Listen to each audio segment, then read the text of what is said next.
Hello! 19 years of brutally honest dating coach advice about modern women. 19 years, thousands of boot camp, thousands of men on intensive 4-day boot camps, roughly one a month, with a team of beautiful model female coaches giving feedback from the beautiful woman's point of view about exactly what you did right, what you did wrong, and what you need to do to improve massively. I'll share more about this later. This video is going to show you blind spots with women, dating, relationships that you never knew you had, or very unlikely to have known you had. The kind, if you're quite a successful guy, will cause you oceans of pain and will also probably make you miss the greatest women you've had a chance with in your life. I certainly did before I had these skills and this knowledge. Yeah, the thumbnails I've been using recently with me and two girls were my girlfriends for 5 years who are quite a way younger than I was. That's awesome. So yeah, can't wait to get into this. I'm so proud of what we've got here. I'm just going to add some different slides to the screen. There we go. Okay, before I do, don't you tell me. Oh, it wants me to sign into YouTube. It's hopefully going to work automatically. I wanted to say hello to everyone. Oh, we can see him here. Hey, Martin. Hey, David. Great to see you guys. We've got a whole bunch of plans for the community, if that's what we can call them. So yeah, really proud of this one. The first thing is just never, ever, whatever you do, never, ever settle. Especially if you're on a decent income, you happen to be, somewhat tall, wealthy, handsome, anything that makes you desirable to women, just never, ever settle. I'm really passionate about this. I should have done a whole YouTube live on never settle because it's caused me oceans of pain, and it's the number one pain point of nearly all my clients. The reason is, if you have a girl and you have a genuine connection, dare I say even love at the start, your chances of a successful relationship are exponentially higher once you go on 1, 2, 3, 4, 5, 10 years. Because what so many guys do, especially successful guys, is this is the hottest girl who just landed directly on my dick, and I'm too busy to really learn some skills or even go meet another one. And whatever, women know what they're doing. She's, sucking my dick well once a week, and she looks pretty on my arm, and she's not a complete nightmare like my last one. So they hang around, and the girl starts to get older, and she starts to get close to a beauty peak or over it. And she's like, yeah, well, and it suddenly becomes a committed relationship. And the guy often never really meant to, but he's just so busy on his career and focus.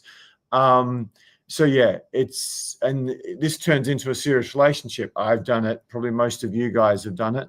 Now, the thing is, if you don't have a lot in common and somewhat similar values, I don't want to be too wanky, self-helpy values.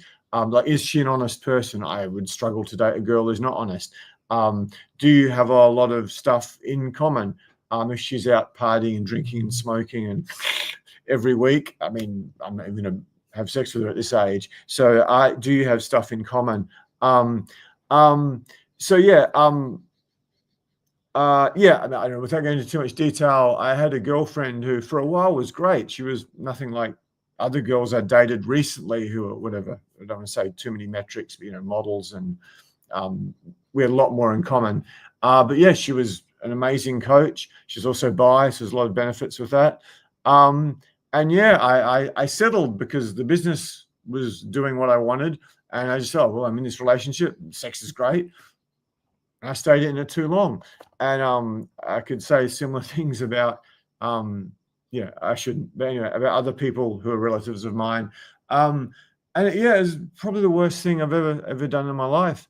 Certainly as an adult. And it stopped me sort of starting my business in New York, where I had so many friends and a huge network of people who wanted me.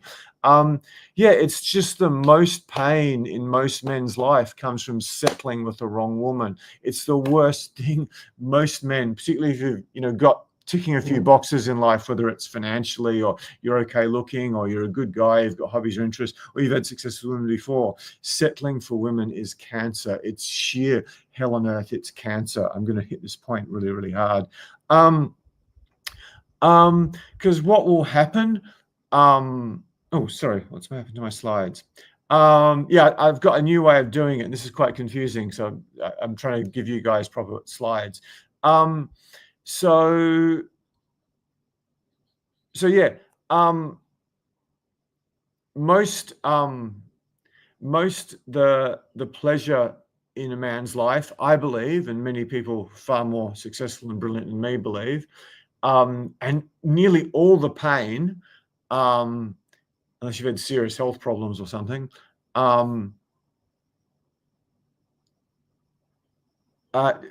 so just ignore the comments. I think that was a mistake. Someone wasn't meant to say that. So yeah, it's the most pleasure you have in your life. That just all the stuff I've done in my life, the most happy I've ever been was when I was well and truly in love. I can see them on this. So I'm just talking to my tech guy. I can see them on the screen. So yeah, I thought something bad went on the screen. Sorry to my tech guy. So yeah, bad women kill your success. They destroy it. Many women will get a high value guy, and then certainly as they get older, they start to destroy him to make him less desirable for some other, hotter, younger girl to pinch him. Many women do this. Men are completely evil in some ways as well, but women do these things. But if you get a great woman, which my slides haven't worked out quite well, you can't see at the bottom. If you get a great woman, and I've had, in terms of relationships, I've had really two and a half. It's like this rocket ship, 3 actually, including one I never slept with. It's like this rocket ship up your ass. A good chunk of my success in finance, which enabled me to travel for my entire 30s, basically, and start this business and do a woeful job for almost a decade, just bleeding money in a business that was very badly run. Well, I was helping thousands of people. What enabled me to do that? There was some good friends I had who also worked in finance, some of them a bit older than me, but I just was working beside this woman who's probably the most impressive woman I've met in my whole life. I didn't want to sleep with her. She was 20 years older than me. But yeah, she did so much for me. I did a lot for her. But yeah, the point is, a great woman, if you're a pretty decent, hardworking guy with a brain and a few things going to you, she will send you to the moon. A bad woman will really hurt you badly. Sorry, Surya, could you please set up the lights now? I'm looking very, very red for some reason. I'm not sure exactly why.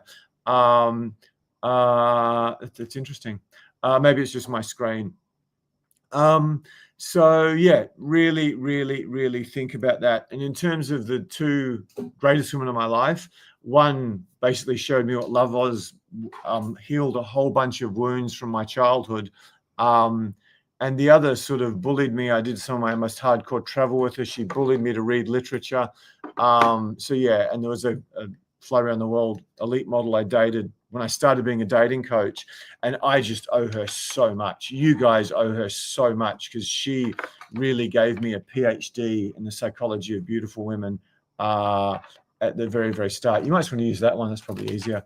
She really gave me a PhD in the psychology of beautiful women from the very, very start. I think it will reach. If it doesn't, don't worry about it. So yeah, I'm going to upset a lot of people saying this, and people go, I don't have the time to do that. I honestly, from the bottom of my heart, I'm not the guy who just tells you want to hear and pokes away at what you're insecure about and tries to sell you stuff. I tell you the truth about everything. If you haven't had some experience with women, I don't mean you got to be Wilt Chamberlain or sleep with 100 girls or something like that, or 1,000 or something. Wilt Chamberlain's a basketball player who supposedly slept with 20,000 girls, which is probably possible. If you could find women who could actually accommodate that larger man, he's 7'1" and African American. So anyway, if you could find women who could accommodate him, yeah, 20,000 of them is probably another challenge. So yeah, okay. I'll just tell you, there was a girl I had this ridiculous crush on for like 2.5 years when I was incompetent with women and I worked in finance. And I would go home thinking about her every single night of my life. It's like, what do I do to get her? How do I impress her? And the highlight of my week at work was when I got to talk to her or do anything with her. It'll be one of the other ones on the other screen. If you could move it closer too, please. The highlight of my life was any time I spent with her because I was working so hard at the time. And yeah, she was pretty good at sport. She was, by my standards that day, she was like really beautiful. But, in truth, we really had very little in common apart from we both liked sport and we're both fairly fit and healthy. And it wasn't until I got to probably having slept with 30 women, at least 25, that I realized, and this is hitting this message home to so many of you guys, that this girl I was batshit crazy about for years. If I'd met her, when I was in my early 30s, distinct from my late 30s, if I'd met her, at 33 rather than 29 or 30, I wouldn't have spent 3 days in a row with her. I wouldn't have never done it. It wasn't that she wasn't beautiful enough. I probably had sex with her. I would have definitely had sex with her, maybe a few times, but I wouldn't sort of go away for the weekend with her unless it was purely sex, because we just didn't really have that much in common. But in a parallel universe where I hadn't left finance, I might have ended up with her, and she'd been married before, and she was bitching about her guy the whole time, and I don't think he made as much money as she wanted, and I probably did. And it would have just completely torpedoed my life if I'd actually gone down this path. So yeah, hopefully that story really resonates with some of you guys. You hooked up with this girl because she was hot and she'd have sex with you and you felt good about it. And that girl 5, 10, 20 years later just caused you more pain in your life than everything else put together. Again, I'm not saying you need to be Wilt Chamberlain or Warren Beatty here, but you need to, I think I might do it on the next page. You need to, and so many men marry this woman. They marry her because they're busy with their career. They can't approach and they can't get the girl they really want, especially if they're very busy in their career. So they just settle for the hottest girl the universe or God or Allah or Shiva or whoever you fucking believe lands on their dick. And then, they get into this relationship and, it's pretty good for a while. They're getting regular sex. They're impressing their friends. She seems lovely for 6 months or something. And then it's the most pain in their entire life. Unfortunately, my slides aren't working particularly well. I've had one client spent 7 years of his life in court. He's worth like 9 million at 27 or something. He's a lovely guy, 29, sorry. And he offered her a settlement. I think it was a 7-figure settlement. And she asked for a settlement. He agreed. Then she offered another one. And then she ended up suing his business partner and breaking up the business. So women who are slighted will use whatever they can get their hands on to destroy you, whether that's your kid or your business or whatever you're most passionate about. A girl in my life basically used my business and my staff to whack me over the head to get back at me for whatever. Not being as attracted to her at a certain age as I was when she was 22. I've had so many guys just been through these divorces, like alpha males, masters of the universe, guys worth millions, tens of millions, hundreds of millions in some cases. I'd have probably killed myself going through that divorce if I didn't have the kids. I think I might have shared before, one of my favorite clients, one of his exes who he slighted, she came around to his house when she knew he was on holiday in Thailand, a Muay Thai thing, took his dog to vet and got it put down because she still had the keys. Another guy had his kid, who he loved so dearly, kidnapped and taken to Japan. Well, there's no extradition treaty, and you've never, ever, ever seen the kid again if it wasn't for some social media post. Anyway, there's so many of these. It's just not funny. One guy is worth hundreds of millions, who was on the rich list, might not be now, but he certainly was for a time. He just used to go home and he used to beg this girl for the monthly hand job because he was a very decent, upright guy. He didn't want to cheat on his wife. It's just some random girl he met backpacking when he wasn't working 80 hours a week building his huge business. So don't settle. There's a reason this is number one. Just wanted to share with you guys a little bit about why you should actually listen to us. Why should you listen to us? Before I do that, welcome Luke. There's a whole bunch of regulars there. Love you guys. If there's any new guys, there's a fair few of you on. If you'd leave some comments, we would absolutely love that. So testing my tech skills. Hopefully the tech's a fair bit better this week, which has been one of our big, let me see, before I do that, I got to go to this camera. Okay, I'm a little guy in the corner now. Hopefully that's working. I think it is. Now I'm going to share my screen and hopefully I can find the slides I want soon. I hope there's no embarrassing home porn or anything that you get to see while I'm doing this. I was preparing videos for a certain event. So yeah, this is the one I was looking for. Please be on the right screen. Hopefully you can see me in the corner and me in the thumbnail. So I'm getting all smart now. I've actually got this on my phone, so I can hope. Yes, it looks good. I can't see if I'm in the corner, but it looks like we've had a win here. I've had a win. Okay, so yeah, why should you listen to me, basically? Whatever, I've been on TV a bunch of times, whatever that's worth.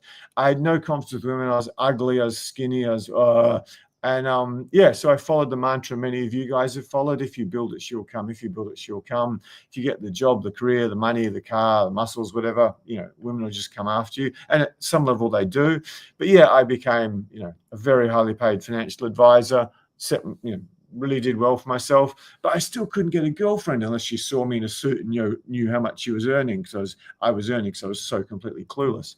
Some girls at work were interested in me, but no one else. So I copied what, the guy changed my life. If you want to be successful, find someone to achieve the results you want, copy what they do and achieve the same results. And yeah, I went on. But yeah, it took me a long time to find the role models. But when I did find role models with women, some of whom were remarkable, I ended up dating women from 33 countries, probably about 55 or 60 cities, if you counted all the different cities up, many of them a home city. And then, yeah, within 18 months of essentially being a virgin, I'd only had 2.5 minutes of sex at 27. At 31, I'd never had any more sex. I met this girl I love with all my heart, who was a fly around model and went on to get 2 degrees, an absolute angel, changed my life.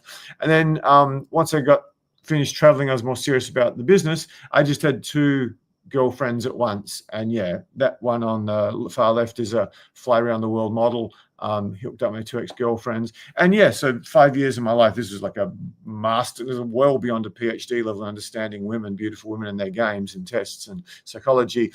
I just had 2 girlfriends the whole time, picnics, hiking, beaches, hiring Airbnbs by the beach, zoos and SeaWorld and lots of silly pictures. And I started a business with one of them and used them as coaches, which was revolutionary from the client's point of view. And yeah, thanks to my first girlfriends and, 50 or 60 other girls, mainly models I've hired. You can see Val, Natalia, Jackie there. I've helped thousands of guys from all over the world completely transform their life with women. This guy, basically no success, needed 15 beers to even think about approaching, and probably went out. 3 lots of threesomes in 3 months. One of them kept going on and on and on. Surprise, surprise, you should be an approach coach. This guy, anyway, we take guys out. We train them with the girls, and we take guys out to especially bookstores. I tend to target more intelligent men who want more intelligent women, bars, streets, all that stuff. This guy literally flew from Virginia in the States, long, long way, probably 28 hours. Completely changed his life. One of the most awkward, dorky guys I've ever coached. But yeah, definite achiever in terms of sticking with stuff and breaking through barriers. And yes, with a bunch of white girls, and married his dream girl, a doctor his height, who was beautiful. This guy flew from Nashville, flew across the world, just a string of toxic relationships, more than half his life single. Despite the fact being very accomplished, Ivy League educated, engineer turned clinical psychologist, did training with us, and yeah, completely changed his life. Just women between 26 and 36 for a long time. I haven't done that alone. I've done that with a team of absolutely wonderful girls. These 2 of whom are now operate regularly on Zoom, going on dates with you, giving you feedback. And our promises for all our clients: supreme social confidence, stack of hot dates, beautiful, loving, dream girlfriend fast. So if you actually want a hot date with women this week, we can give you a private training call tomorrow. I'll tell you more about that. We charge a fortune on the website. You can get it tonight for just $1. So a very special offer. from Tess and I and Atari have coached millions of people, which usually charge a lot more for that. So anyway, that's cool. So, sorry, someone's calling me out of the blue. There's probably something bad happening. Hopefully you can see my slides. Just send me a text if I've messed anything up. I've probably messed something up. Okie dokie. So let's see. So that's it. So now I bring this one up and I go to this camera and it's all worked out well, I hope. So, okay, where are we? Great. Okay, next thing. Lots of guys get divorced and blah, blah, blah, blah, blah, and whatever happens. Oh no, black screen. What the freak happened? Oh, you could see it eventually. Let's see. Oh my God, I'm incompetent. I'm so incompetent. Anyway, sorry about that, guys. I thought I was going to get the tech 100% right today, but I failed badly. What an idiot. So forget biceps. Healthy is sexy. Yeah, so many guys will get a divorce or whatever they'll do, and then they'll go to the gym, and that's their strategy. This happened to a good friend of mine. I kept lecturing him. Just there's not muscles. There's not muscles. A lot of girls think guys with too many muscles who are too ripped are vain, and they should spend more time building a life. Sorry, Surya, could you change the light setting, turn it up, and make it brighter and more fluorescent, please? So yeah. Obviously, having muscles and having some sort of conditioning and using testosterone when you get late, that's a very, very important part of being healthy. It's a slightly important part, but you can do that with more brightness. But you can do that with sorry. Can you change so it's a bit more white? Sorry, guys. Yep, that'll do. Great, thank you. And move it as close as you reasonably can. You might even move it around there a bit. I can move my chair. So there's so much more. There's so much more to being healthy and being sexy than having some nice biceps. But a lot of successful guys don't really understand this, and I think it's part of our brainwashing. If you eat a ton of protein and all these protein powders, you're probably going to get sick and end up, using products of the pharmaceutical companies sooner. So yeah, why do guys who are surfers, yoga guys, or competitive fighters who need to be absurdly healthy and fit, why do they do so ridiculously well with women? I'm not saying every surfer is crazy healthy. Most guys who do yoga seriously are very healthy, because this subconsciously signals to women. Oh, Jesus Christ. This subconsciously signals to women. Sorry, my ring light just fell off. I've got a new one coming soon. This subconsciously signals to women that you have good genes. Surya, could you please fix the cover of the light? This subconsciously signals to women that you have good genes. And you're going to be a desirable person to mate with because you seem healthy, so you're going to have healthy kids. You have much more attractive kids too. So all these things, your skin, your posture, which is somewhere I really struggle, your hair. A good friend of mine, he was going on YouTube trying all these face creams and soaps and spending a lot of money because the guy's got some serious money. And I'm just like, your skin is healthy from the inside. That's just all bullshit someone's trying to sell you. Some of it may work a little bit.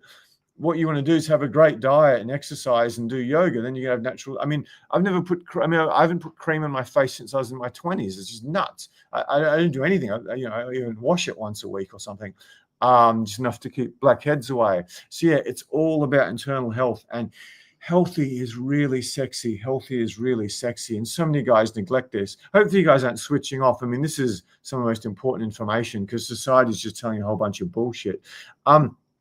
I really geek out on Charles Darwin like nothing else. What's it called? Not Origin of Species, but Descent of Man is the best dating book of all time.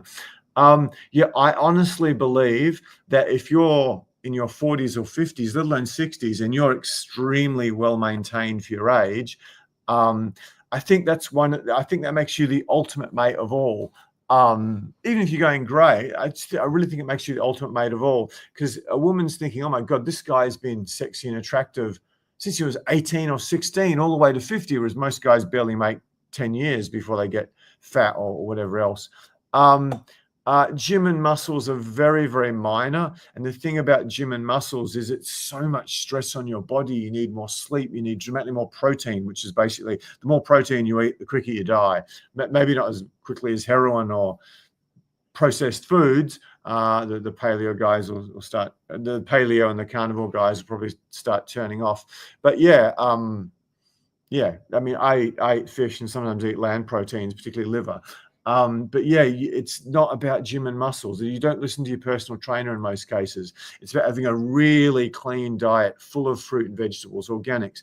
People have been asking me, you're 54, you got virtually no gray hair, like virtually nothing. You really need to dig underneath to find some gray hair. It wasn't like this all this crap probably came thanks to a toxic ex-girlfriend and COVID. And also following someone I really admire for what he's done, Joe Rogan, and he's like paleo.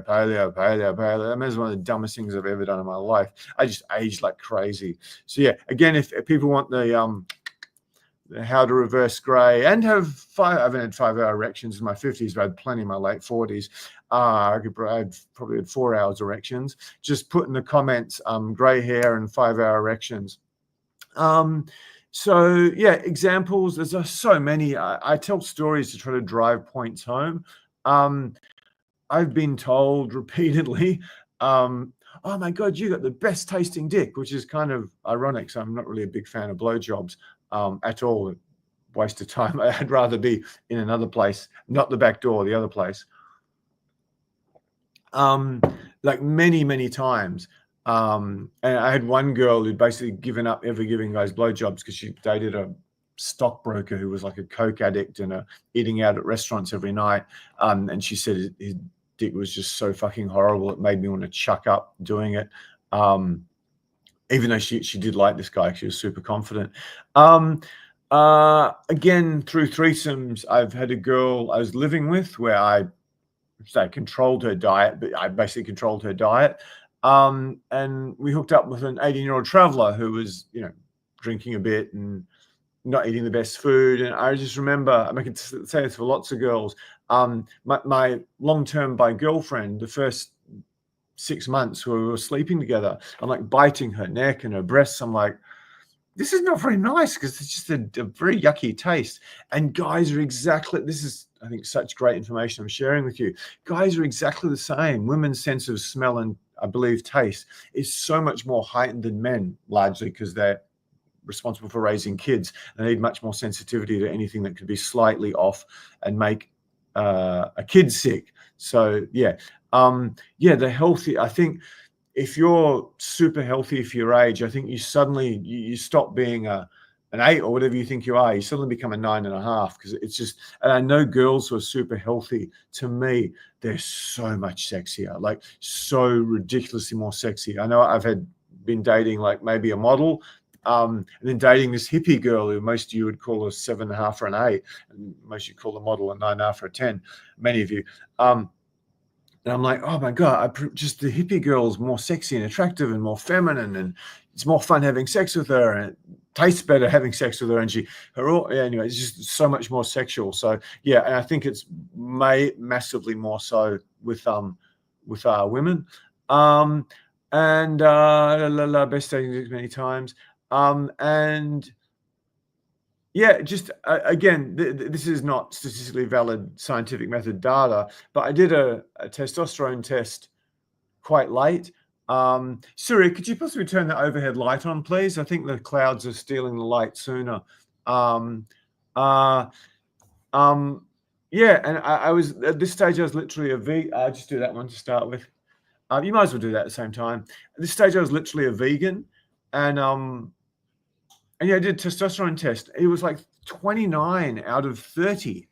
So I was way above average for my age. And I'm a vegan. I haven't lifted a weight in 10 years or something. I don't need any animal proteins. I'm not doing boxing or cage fighting. I just do a bit of running and a little bit of yoga, not that much. Lot of sex. How the hell is I said, that must be wrong. That must be wrong. That's wrong. So they retested me, whatever, 6 months later, and it was still very, very high. So yeah, I mean, testosterone attracts women more than just about anything. I can tell you that. We get the jiu-jitsu guys and the cage fighters on our boot camps, and yeah, they, as long as they dress well and have some confidence, they outperform every other guy, and their testosterone's probably through the roof. Okay, that's the health one. The next thing, which is sort of stating the bleeding obvious, but you got to tell guys this: it's not about being tall, rich, and handsome. It's about being confident. It's about being confident. It's about being confident. Women want confident older men. That's wired into their DNA and genes. That's what they want. You've got to be confident. If you're older and you're not confident, she's doing, what have you done this 40 years of your life where you didn't get very confident? So yeah, nice, inexperienced guys who are way taller, way more handsome, got way more money, way nicer people, constantly lose out to guys who are confident. Confidence massively reduces the amount of time you get rejected. But again, I'm the honest dating coach. But yeah, if you are perceived as really, really confident, you can get rejections that are probably quite a bit worse than if you're just some nice guy who's a bit awkward. Like, I could count my nasty. I mean, I've only really had one very, very harsh rejection. I've had 2 or 3 that were a bit nasty. But yeah, I don't get rejected that much as long as I approach in a socially intelligent fashion. Yeah, confidence is everything. It's crucial to actually attract girls, have a bunch of fun, get a bunch of experience, actually learn about women.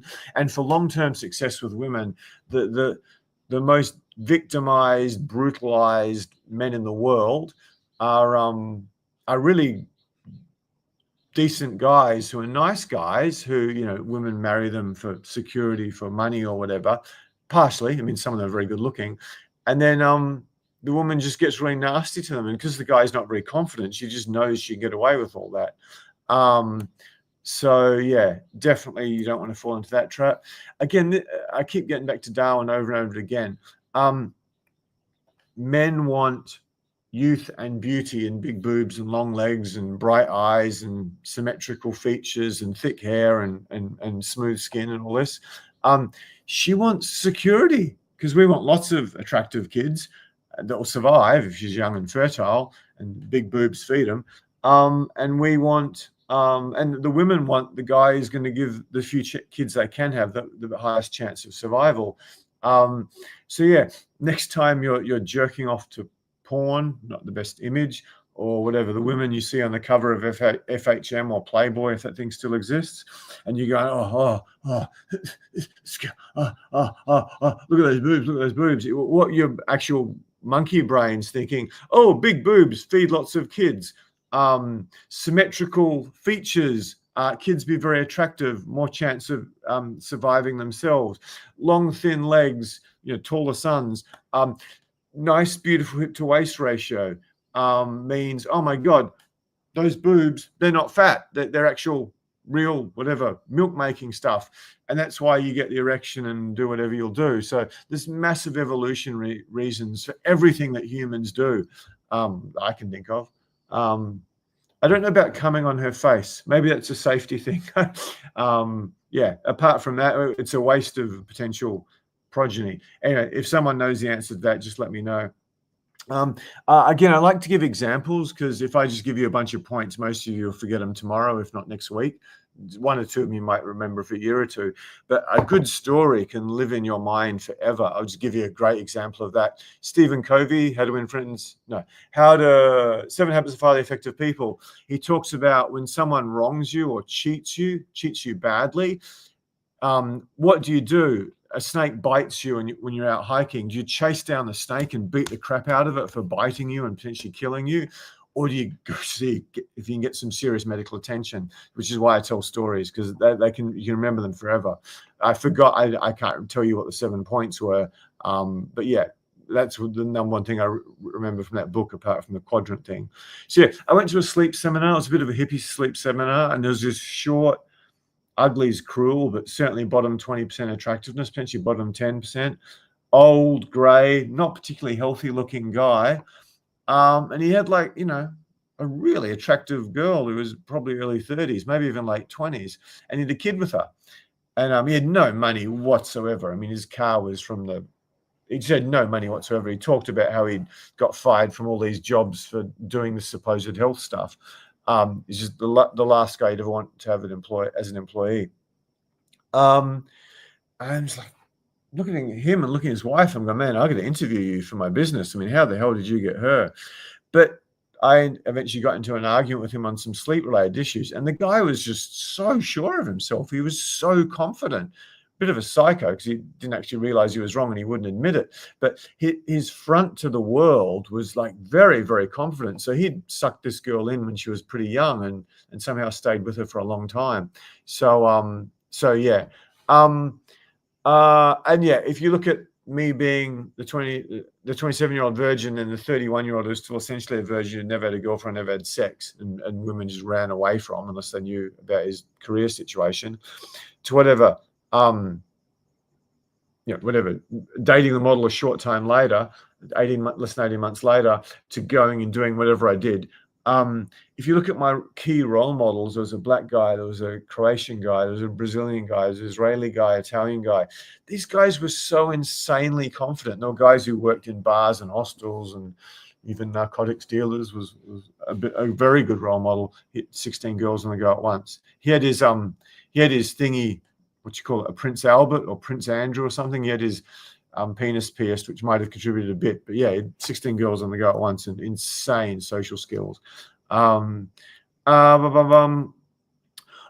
yeah, if you guys can do myself, Tess, Natalia, social coach, everyone on this, a huge favor, and me especially. I put a lot of work into this, and I'll put more work into it.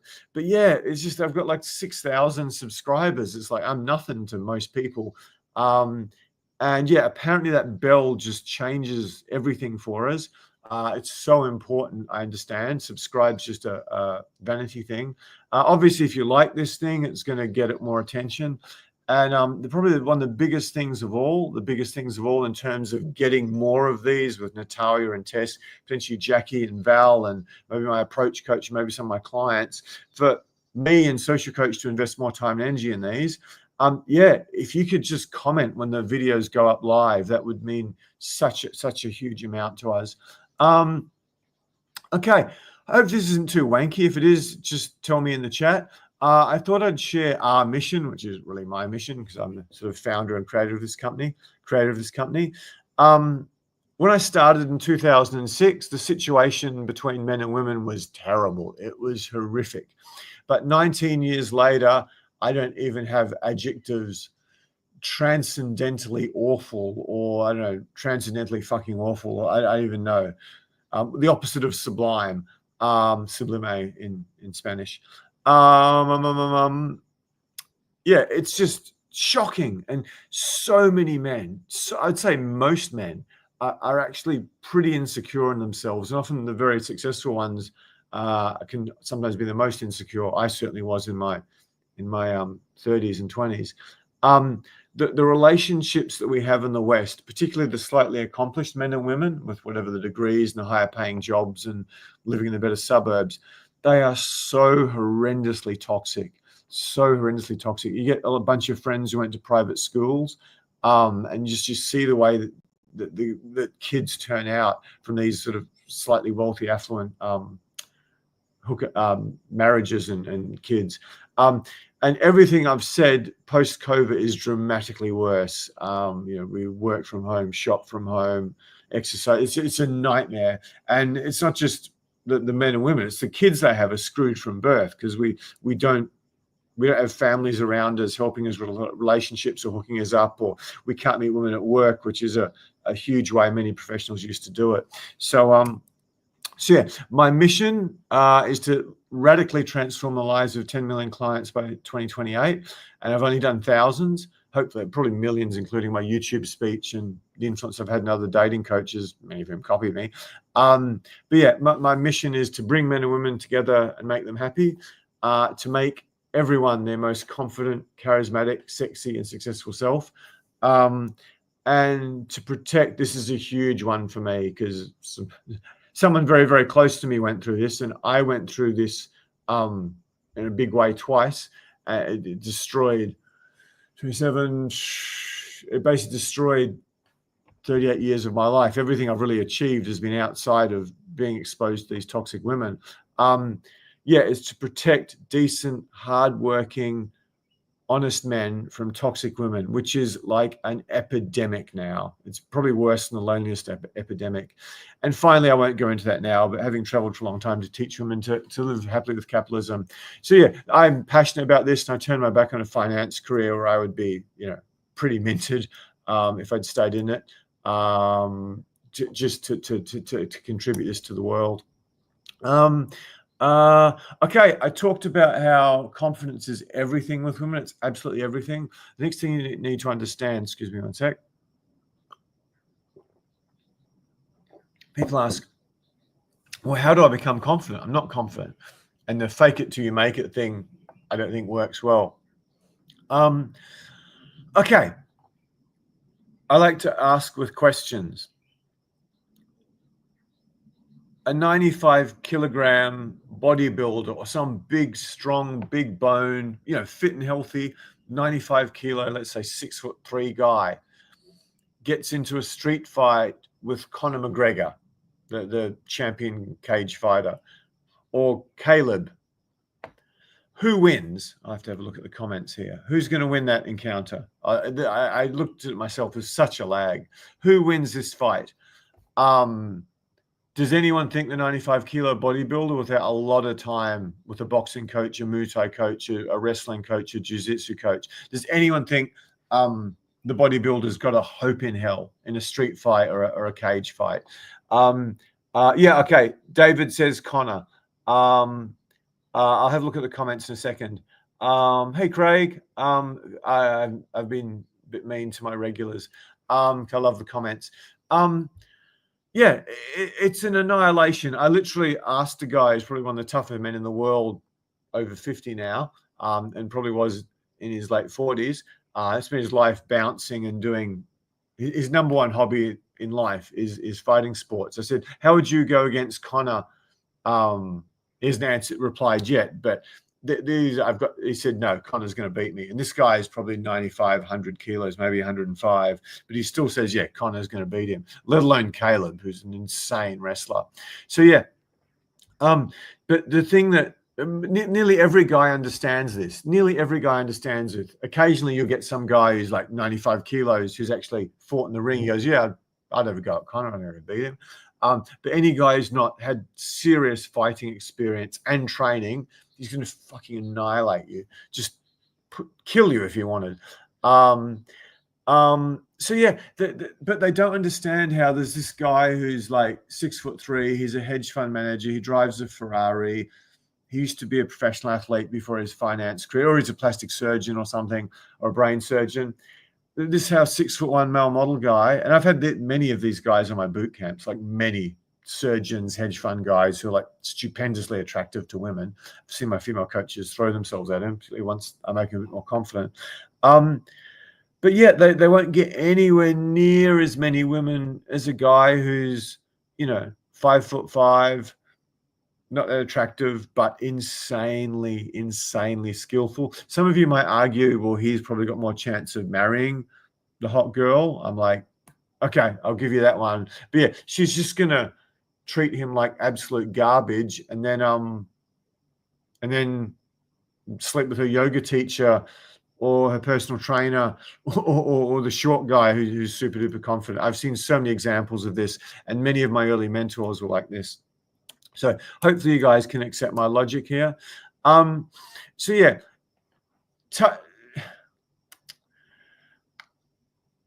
confidence is a skill set. The skill set of being better with women includes stuff like touch, eye contact, body language, reading signals, psychology, understanding tests and manipulation. I forgot the most important of all, elite level conversation skills. You could possibly say networking skills as not exactly an exact substitute. Without it, you're going to fail. In the modern world, you're going to fail massively. every time you see an ugly guy with a hot girl, particularly if you can tell she's still very attracted to him, it's because he's super confident. That's it.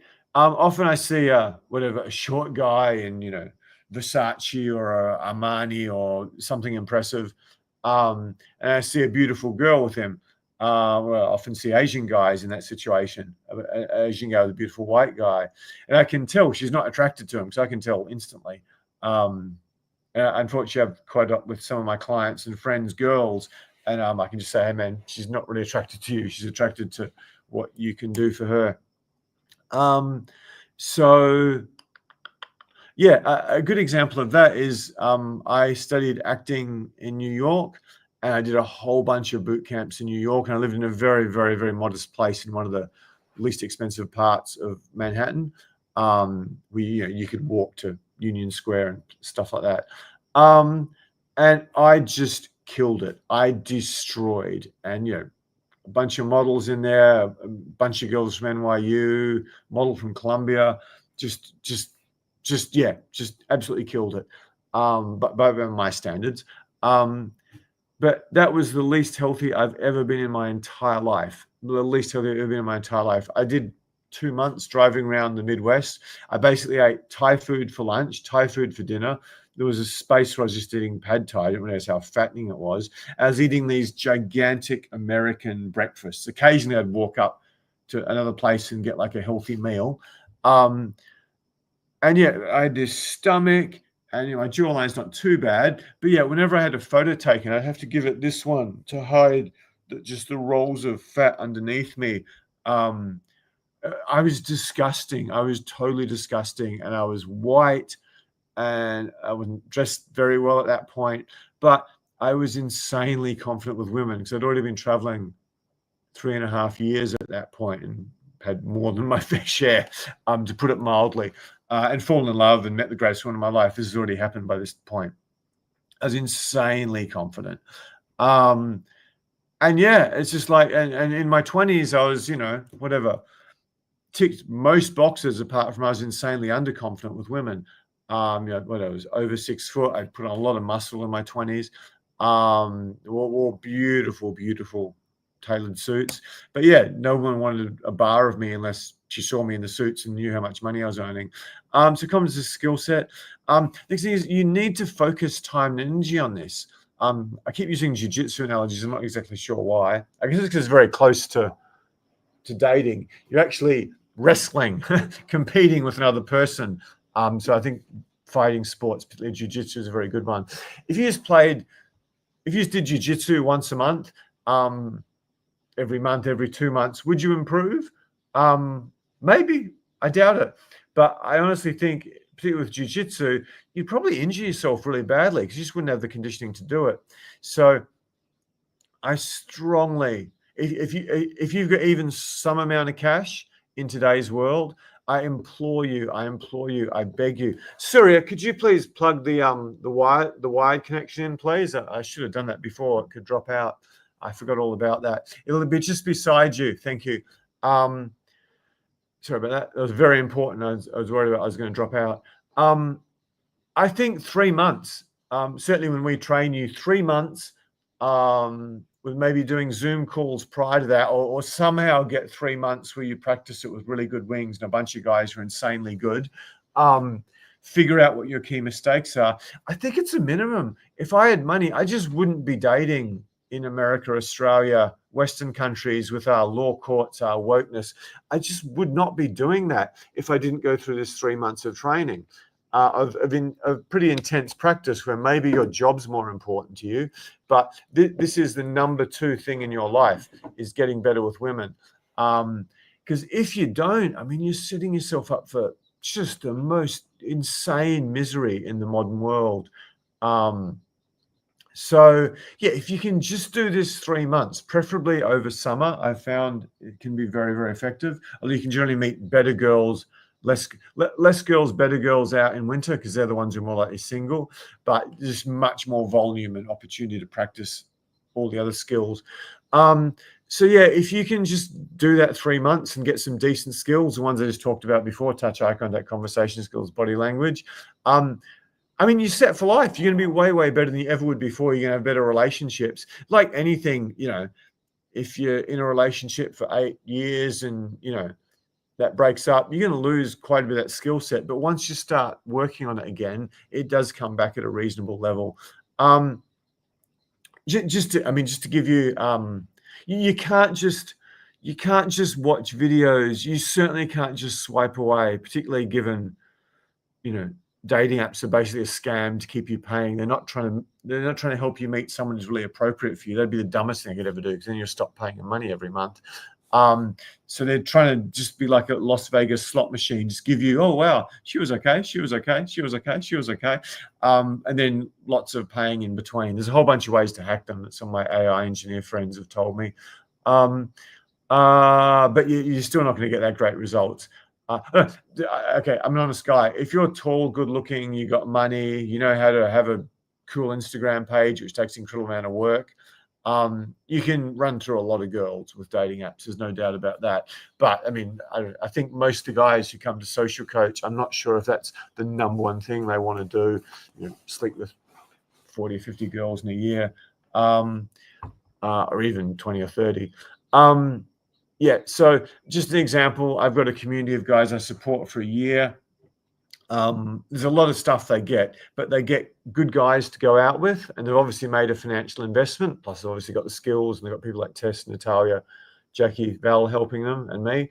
And then because they've got the guys to go out with, and because they've got the skills, and because they made this financial investment, so many of them, like most of them, like any guy who got into my year-long community and made friends with some other students, every one of them got results that they were very, very pleased with. I haven't heard an exception to that rule. I'm not saying all of them were like the approach coach. You got lots of threesomes and killed it. But yeah, they got girls they were much happier with than they ever had before, and in many cases had much better relationships. Okay, what's going on here? Slides have gone out badly. So on that subject, anyway, how would you like to get dates this week with women you actually want? Potentially girlfriend-worthy girls, or at least the first step towards it. Most of you guys probably want beautiful women. I certainly did. That was one of my big sticking points. Well, yeah, you've got that one and that one. In this case, that one, who will be available for you on Zoom tomorrow. That's her there, Tess. She's one of the best things that's ever happened to Social Coach. Very beautiful woman. And actually, I haven't dated her. Me too movement. But probably actually quite a dateable woman, which is very, very rare with a woman like that in Australia, America, probably most of Western Europe these days. Natalia might be back next week if you prefer the Russians. And what happens on this is you pay the grand sum of $1, something we saw on the website for $1,500. And what the girls and tomorrow I will do with you is you practice approaching them, you go on a date with them, and then we identify. This is the most important thing we do. We identify and start to try to eliminate. We can eliminate one or two in 45 minutes, but we can really identify the key things that have been holding you back your whole life. Relative to the average guy you're competing against, you'll learn enough skill to master approaching, master conversation, and be a fair bit more certain of not running out of things to say when you're suddenly in front of a beautiful girl, or you're suddenly on a date with a girl you're crazy about and your tongue freezes up. And the most valuable thing we'll do for you, in my opinion, is if you do it tomorrow, it's myself and Tess. The most valuable thing we'll do for you is we'll give you a 7 to 10 point plan of exactly what you need to work on in order. And that, without being big-headed, that will be pretty close to gospel. We've been doing this a long time. And you get a top 3 action steps. You'll walk away, whether you ever talk to us or come to a live or do anything with us again, with a very solid plan of what's holding you back and some solid steps to radically improve your life. I'm literally doing these tomorrow myself, which I only did that a couple of weeks.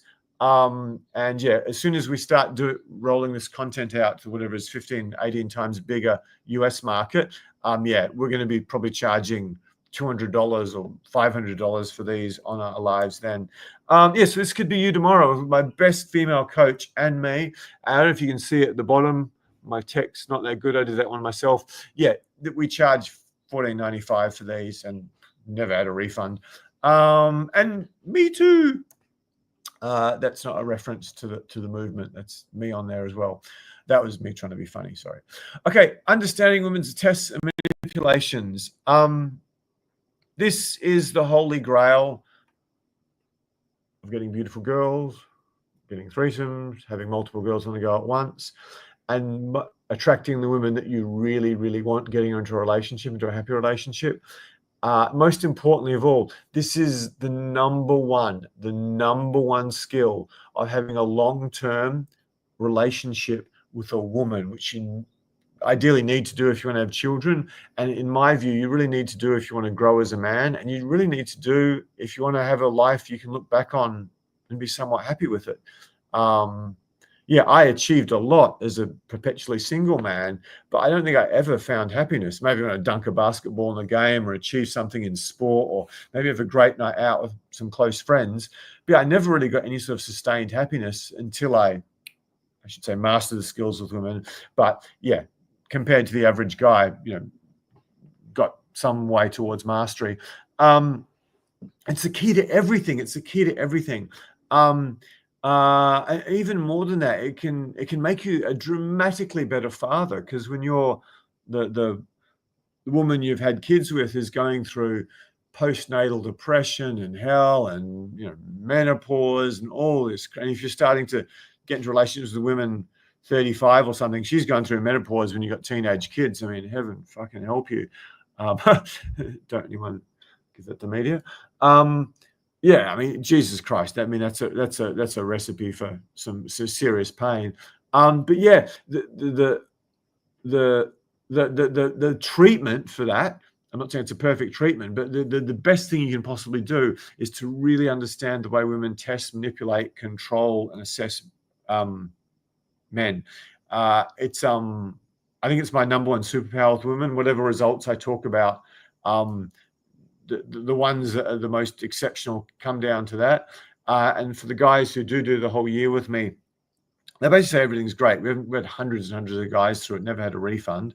Never had a refund request, despite some whatever. Despite a bit of a lag with COVID and a few other things. The thing that guys say, you should just abandon everything you're doing and just focus on this, because this is the most valuable thing you've ever done for me. So yeah. I could give you so many examples of this, and it's some of the most valuable stuff I can give guys if they've got some money. The first time I had sex with a long-term bisexual girlfriend, who was so lovely. We never had a fight. We never had a crossword. This is 5 years together. She was sweet, lovely, sexual the whole time. That's not true. When they thought I was using them, I was in the relationship just for my business, not for them. She got a tiny, tiny bit upset with it, but nothing like the other one. Anyway, the first time I had sex with her, every time I have a new body in a room for a threesome where I haven't slept with her before, if I've slept with both the girls before, it's a piece of cake. If there's a new one, I think it's her nervousness, my dick, which I say can go for 5 hours, just doesn't work. So I'm sort of hiding behind the girl I'd already seen a bunch of times and trying to get some wood in there. And I accidentally knee, I think, the foot of the girl I'd seen a lot of time. They're sort of going for each other. And that really and it hurt the girl I was with a little bit. And then she looks at me, she stares at me, and she's like, "Look at you." I think she's an old clumsy pants. She said, "Look at you, clumsy pants, ruining our vibe." And then she kept staring at me. I'm just like, you fucking bitch. How could you say that to me? Not the last one. The one, can you fix up the light, please, Suri? It just went out. The last girl I took to bed was like a fly around the world model who was my girlfriend. And you're saying this to me, like random hot Aussie girl. it's like she hit me so hard inside. Like, how dare you? You've never been fucked like I'm gonna fuck you, as I proved the third time or something. But yeah, that was. Can anyone tell me what it was? There's a huge lag. That was just her. Okay. I don't know if anyone's going to answer this. Who can tell me exactly what happened there? Can anyone? What happened there? Martin saying Tess is awesome. David, thank you so much. Says I can recommend having a session with Tess if you can. Can anyone guess what happened here? I'm for free. I'm giving you guys superpowers with women. Seriously. And I don't want to upset you with YouTube lags. What happened here was she was 22. I was 40. The other girl was 25. And I'm in bed. I mean, that one had done a tiny bit of modeling. I'm not going to lie and show she was a model. I mean, they're both cute girls. To the average guy, they were both at least 8.5, maybe 9.5. Certainly, if you dressed up, the other one, the one I'm talking about, I mean, most guys would say she was 9.5, like crazy body. She's like, you're this old guy. You got no muscles. You're not particularly cool. You don't seem overly rich. You've traveled for a long time, and you're about to share a bed with us two who are way younger than you. I'm nervous as hell. I'm just going to see if you're worth it. So that was her seeing if I was worth it. She was throwing the nastiest, most vicious insult at me. That's the only time she ever insulted me. And yeah, it's unbelievable. It's just absolutely unbelievable. I'm just like, but anyway, I held my tongue and I just absorbed it. And it was quite a blow of energy too. Anyway, I don't want to say 20 minutes later, 15 minutes later, half an hour later, the thing worked well. And I mean, the two girls got like 3.5, 4 hours. I had to stop because I was so hungry. Anyway, so yeah, so that's what women play these games over and over and over again with men. Let me think of some other ones. I'll just give you one quick one before I go. The absolute love of my life, who was absurdly sweet, given how, to me, absurdly beautiful she was. Her test to me was before I got to sleep with her, I think the second date, I went out to one of the only times I've ever gone to 3 dates, but she was from quite a strict Catholic family. First date was wonderful. It lasted a long time. Second date, she took me out to dinner with her family, which is like, baptism of fire and a half. And then she abandoned me. So she went and sat on the opposite side of the table and just basically sat and observed me all night. This was her test. And again, luckily, I had the social skills. I've been traveling for a while there. I sort of made somewhat friends. I talked to her sisters a bit. Luckily, I made a good impression on the family dog. That might have helped me a lot. I might not have got her if it hadn't been the family dog loving me. And yeah, it was like, Jesus Christ, it's not very nice of you. You asked me out to family dinner. I've only known you for 10 hours and you just dumped me on a family dinner.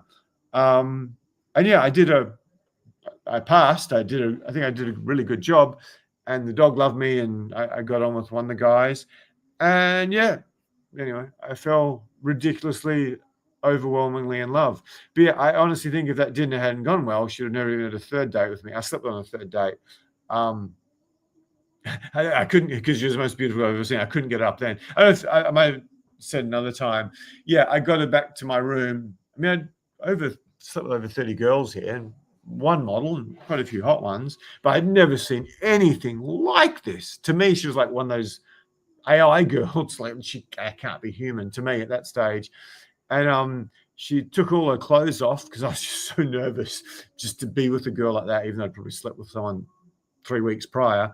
And yeah, my dick, it wasn't that I got erectile dysfunction. It's like I'm not exaggerating here. My dick actually shrunk and shrunk and shrunk and shrunk, and it curled up and it hid inside my scrotum. So I've got the most beautiful girl I've ever seen naked in front of me, and she's just seeing this little sack.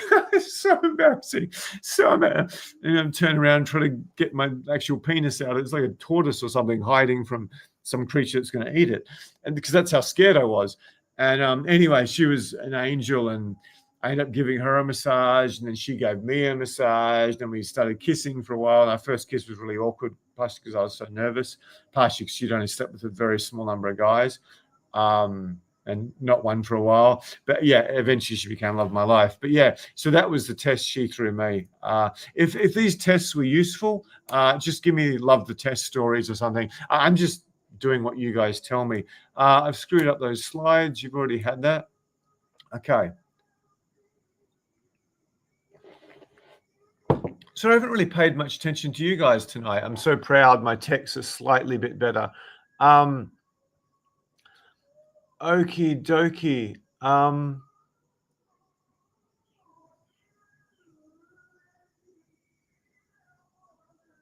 Okay, so what's the stuff I'm missing? So there's Connor. Yeah, so thanks, guys. Sorry, I've been really disrespectful to your comments. I apologize for that.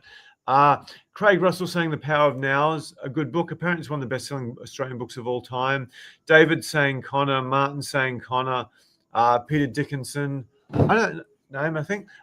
Just so many people have coached. Martin says no. Matt Vibes, welcome. Sorry, guys, I'm being a very bad YouTube liver. I'm not acknowledging the wonderful people who come and support me so early in my journey. Prenup all round, avoid completely for best results. I agree with you, but I've got a bunch of friends who are lawyers. Yeah, the family court can fucking break into a family trust. Apparently, even a family trust your parents set up. It's absurd. This is Australia. I mean, LA is probably worse. You might get some protection in Texas. Europe's probably worse. I don't know exactly. I mean, a prenup's going to help, but I don't know if there's enough money involved, she's going to find some lawyer who's going to basically work wonders. And before you know it, you're up on sexual harassment charges, or what you get an AVO for supposedly hitting her. Yeah, I agree. Having great legal advice and the proper asset housing, asset structure can save you a fair bit of hassle. But yeah, I mean, I don't think it's anywhere near as good as picking the right woman and understanding women's tests. I've had so many clients and a bunch of friends go through the most horrific divorces you could ever imagine. It's like, dude, how are you still alive after that? You're trying to run this business with 200 people and you're having to go to court trying to convince a jury that you didn't beat the crap out of the girl when you haven't had a fight since you're 8 years old in the playground. Thank you so much, David. Recommend having a test with Tess if you can. Tess is awesome. We've got Tess tomorrow. Lurcher says test something. Hey, apparently there's only 2 sessions with the female coach. Tess and James left for tomorrow. Sorry about posting that stuff twice. If it's the same number, 2. Sorry, you're going to see a real close of my big nose here. The comments isn't very good. Magnus, haha, can relate. Seriously, a quarter tablet of Cialis really helps with these situations. I haven't tried that. I do it all naturally. Having said that, I didn't do it at the start. I owe those little blue pills a lot. I might still be a virgin without that. Thanks for the support with the stories, Martin. I think for the regular guys, they're most of the value you get, apart from me answering your questions. Luke, go to earlier questions. Prenup means, yeah, Luke's backing me up, and I won't say in detail. I think if it's the same Luke. Oh, this is a great comment, Luke. Thank you so much. Prenup means F all. I've had legal advice on this. It comes down to equity and the judge on the day. I didn't see the rest of that show. I don't know what I'm doing. I'm probably putting it on this. Oh, I'm putting it on the screen. I just learned a new tech trick. Prenup means fuck all. I've had legal advice on this. It comes down to equity and the judge on the day. Yeah, that's what I believe. And there's a playbook of you got to get the AVO, you got to do this, you got to do that, you got to say he's a bad parent. Okay, this is huge value I'm giving you. Every single one of you who makes more than 100 grand a year, let alone a hell of a lot more than that, or has a house or serious assets, you have to watch the movie Marriage Story. You have to watch the movie Marriage Story. I didn't think Scarlett Johansson could act till I saw that. She really can act, and I've studied acting. It's a really good movie too. It may have been the best English-speaking movie of that year, which is much of an accomplishment in the 2020s. They don't make good movies anymore. So I just want to see the rest of. Yeah, it's a complete lottery. If you're watching from Austin, Texas, or something, or Oklahoma, you might have a deep red state. You might have a better time. I don't think Austin, Texas, is a deep red state, by the way. So, any questions? If you could possibly redo them, because it'll take a lot of time to go through it. But yeah, I do these for your questions. That's the highlight of the thing for me. Ghost World with a bitch. Terry Swingoff. I'm not sure. Is that a book? Okie dokie. So yeah, we'll get back to the stuff. So yeah, you need elite level conversation skills. I said the holy grail of success, happiness, threesomes models is understanding their tests in psychology. Something my clients thank me for more than just about anything. The clients who get insane results thank me for more than anything. Now I've got to learn how to take this thing off. Tech guy, can we take the comment off? I managed to put it on. Just how do I take it off? Hide. Oh, look at what he did all by himself. Can you believe that? I'm more proud of myself than turning some virgin into a threesoming killer. That's a big achievement for me.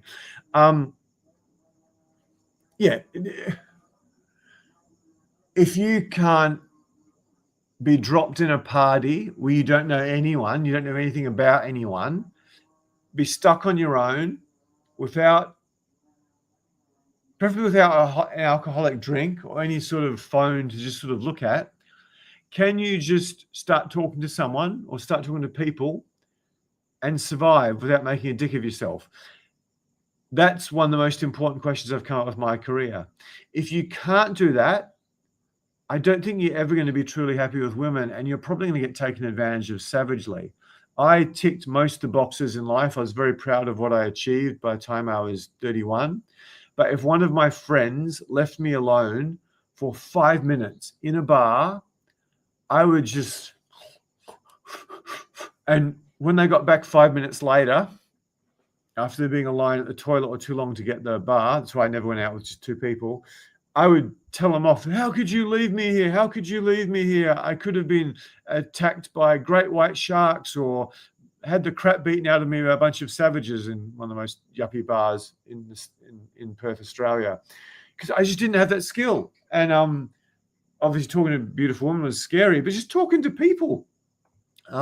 People don't believe me when everything I'd say is true. I got to a fair level of success in finance at a very young age, partially because I worked so freaking hard. The main reason was I networked quite well, and you are the average of the 5 people you spend the most time with in life. The other reason was I did public speaking. I broke through some fears and learned to be quite good at public speaking. And I could literally go out. There was one crowd that was over 1,000 people in my suit and talk about something I knew intimately. And my pulse rate probably wouldn't change. If anything, I relaxed when I got up on stage because I don't need to deal with assistant problems and things going wrong and a horrible bureaucracy with a jealous of what I was making. It's like public speaking was heaven for me. Even the start, I was like, yeah, this is fun. This is like surfing or basketball. It's unreal. Surfing's a better metaphor. I get on the wave and it's just, this is fun. This is fun if I had the skill. Because I had the skill to be public speaking. I wasn't exceptional, but I could certainly do it.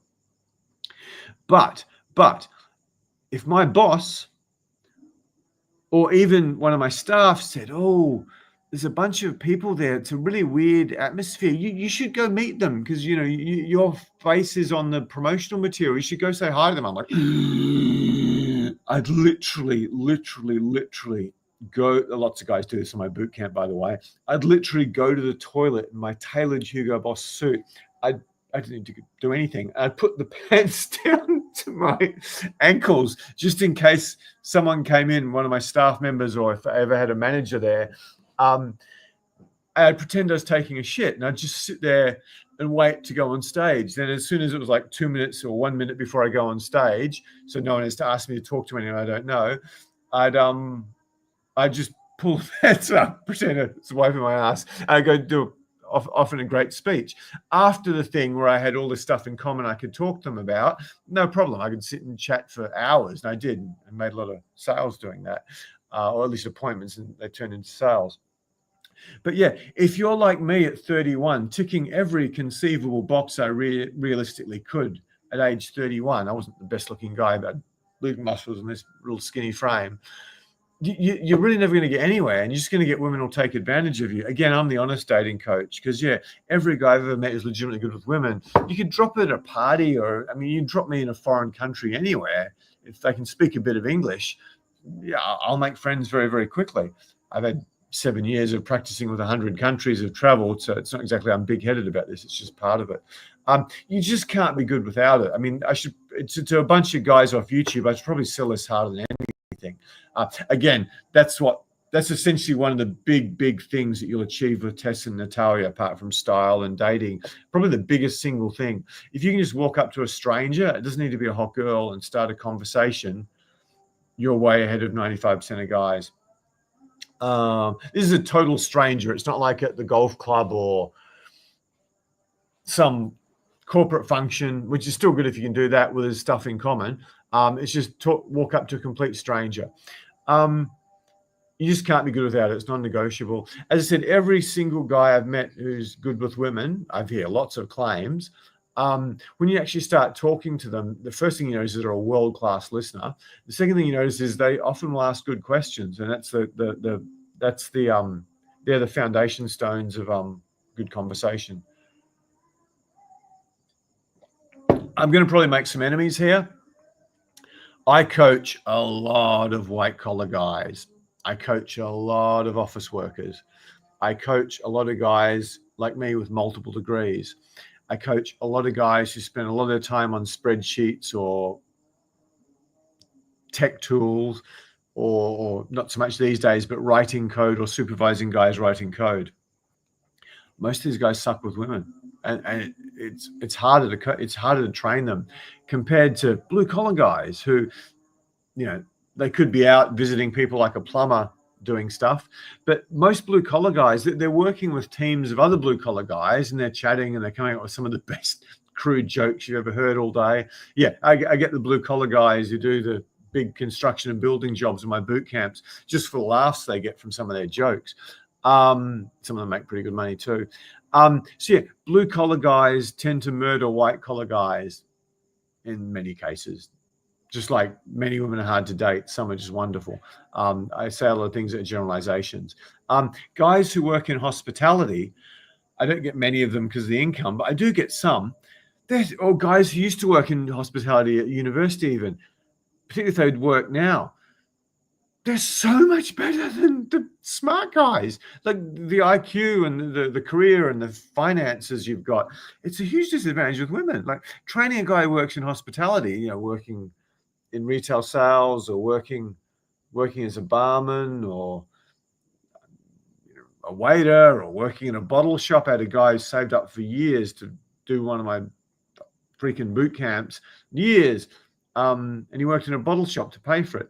But he implemented like no one else, not like the rich guys who, I'll get around to it, I'm not so busy. Crazy. When I coach salesmen, particularly if there's some sort of relationship salesman or any sort of salesman, face-to-face salesman, so he could be a virgin and he's the best student on the boot camp a few hours later, because yeah, it's just, you got to have elite social skills. And to be a successful salesman, unless you won these cold calling plowers, you got to have good listening and conversation skills and question skills, or someone needs to feed you questions that are good. They're so much easier to train than these highly educated white collar people. Okay, that's a mistake. One of my approach coaches is Israeli. It's a completely different story to us pathetic Australian, American, Canadian, many European men. But yeah, apart from him, all my major approach coaches are blue collar guys, and there's 2 carpenters, I think. Anyway, I'll think about that later. Because yeah, they're just they just pick it up much quicker. That's not completely true. I mean, I've had a dentist still talks to people all the time. It's much harder to get like a proper use computers, white collar office worker to be an approach coach. How am I going for time? Well, I'm crapping on tonight. I better get through this. So yeah, me public speaking to even 1,000 people. I've already told that story. Yeah, the idea of me approaching a girl, and when I was out at a very cool nightclub with some of the guys I played sport with, who were some of the more desirable women there, who were running through them like nobody's business. There were girls, partially because of the social group I was in, the fact there was often attractive girls who were connected to my friends. There were girls who showed a lot of interest in me, but there were girls like rubbing their boobs against me. By the way, if a girl rubs her boobs against you, unless you're in a mosh pit, even then, she likes you, talk to her. But I even had girls rubbing their boobs against me and asked my friends who I was and was I single and all this. The approaching anxiety, like these gigantic concrete blocks would form around my feet. I just couldn't move. My heart would just, it's like I was going to die. You know, someone had handed me a revolver with one chamber filled and six empty and said, hey, you can talk to that girl who's shown masses of interest in you, or you can play Russian roulette. Which would you do? I'd be like, what's that? 87.5, or is that 1/8? My maths isn't very good. 82.5, 17% chance I'll die. Give me the gun. Or maybe it's 15. I can't do maths very well off the fly. Cool. So yeah, it was the worst thing in the world. If you guys give us your email, we will give you the framework we use, the female trainers. We're starting to do quick summaries of the live so you can review it quickly. And I will give you our most loved content ever, which got 1.8 million views. So, and profoundly changed lives. The number of emails I've had about that. Number of guys who've flown from all across the world, like 100 or something, because of what it did to them with a ridiculously poor marketing funnel. And it's literally the uncut version, and I've added some extras. So yeah, if you just give us your email, we'll give you a huge amount of value. Okay, so much of this is going to get me really, I'm just telling you guys the truth, and it's going to really make me a bunch of enemies. If you want to have a happy relationship with one girl, you first need to do a period of your life, at least 3 months, where you see multiple girls. It's going to put you in situations you'd probably never get in otherwise. And it's going to speed your learning exponentially. I should say you must date multiple women honestly first. I'm not saying go lie to a bunch of bitches to sort of get your end in. That's not what I'm about. It probably won't work as well as I'd like. I'm sorry, I'm doing my Andrew Tate impersonation there. Yeah, if you're just seeing one girl at a time, I mean, and you're over 35 already, which would be many of you, you're just never going to progress. You're just going to be whatever level you are now with women, or clueless with women for the rest of your life. It's just not going to work out for you. It's just simple maths. Most of my clients are pretty good at maths. You need a variety of women. You need to be in stressful situations with them when they're pissed off at you. That's practice for a relationship. You need to get good at reading signals. You need to get good at handling different personalities. You start to understand, there's patterns amongst 22-year-olds that are very different to patterns amongst 32-year-olds. And there's patterns amongst blue-collar girls that are very different to white-collar girls or retail girls, and patterns amongst Eastern European ethnicity women very different to Latino or Asian or girls grown up in a Western country, or European for that matter. And just all this stuff mixed together is going to make you a better boyfriend, a better husband, and ultimately a better father, because you're going to be a better partner for your woman. The average guy is like, whatever, they lose their virginity. I don't even know what it is now, 16, 18, 20. They get a girl, they sleep with her, then they have a committed relationship, let's say a year or 2 or 3, and then it gets bad towards the last 6 months and they break up. And then, they're heartbroken for 3 months or 6 months or a year. Some psychologists say if you have a 3-year relationship, it takes you 3 years to get over it, which is terrifying. I've never taken more than 3 minutes to get over any relationship, apart from once, apart from one time. That one's still haunting me 20 years later. I should say haunting, but I'm still aware of it and what I had there. So yeah, the average guy, and then you're heartbroken for a while. I missed that. Then you got 1 year single, going out to bars, swiping away on apps, hoping you get this girl at work, or this girl is friends with your friend or friends with your sister. And then finally you get her, and then you commit it again. And then even some guys go to the extent, when they start dating this girl they think they're going to start being in a relationship with, they're single then. They won't date other girls then, to think, oh, I've been to the movies and I've had dinner with Lorraine once. She hasn't slept with me. She's probably going to be my girlfriend. I better be faithful to her. This is complete and utter nonsense. Most women would never do this in the modern world. So you just go through this cycle, and some of these relationships, if you're a halfway decent guy and you got some career success or cash, some of these will go 5 years or 8 years. Some might produce kids.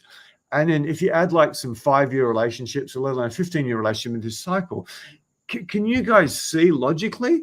Nothing's ever going to change. You're just going to be hopeless with women, or average with women, or no idea what you're doing with women, or a bit above average, maybe some of you are. You're just not going to improve. And you can't be a bit above average if this has been your dating pattern. I'm probably being really mean to some people. I'm trying to kind of, like, I started my business with far too much capital to start a business from my finance days, and probably making more money traveling for 7 years because of my investments. And I was the worst business owner on the face of the earth.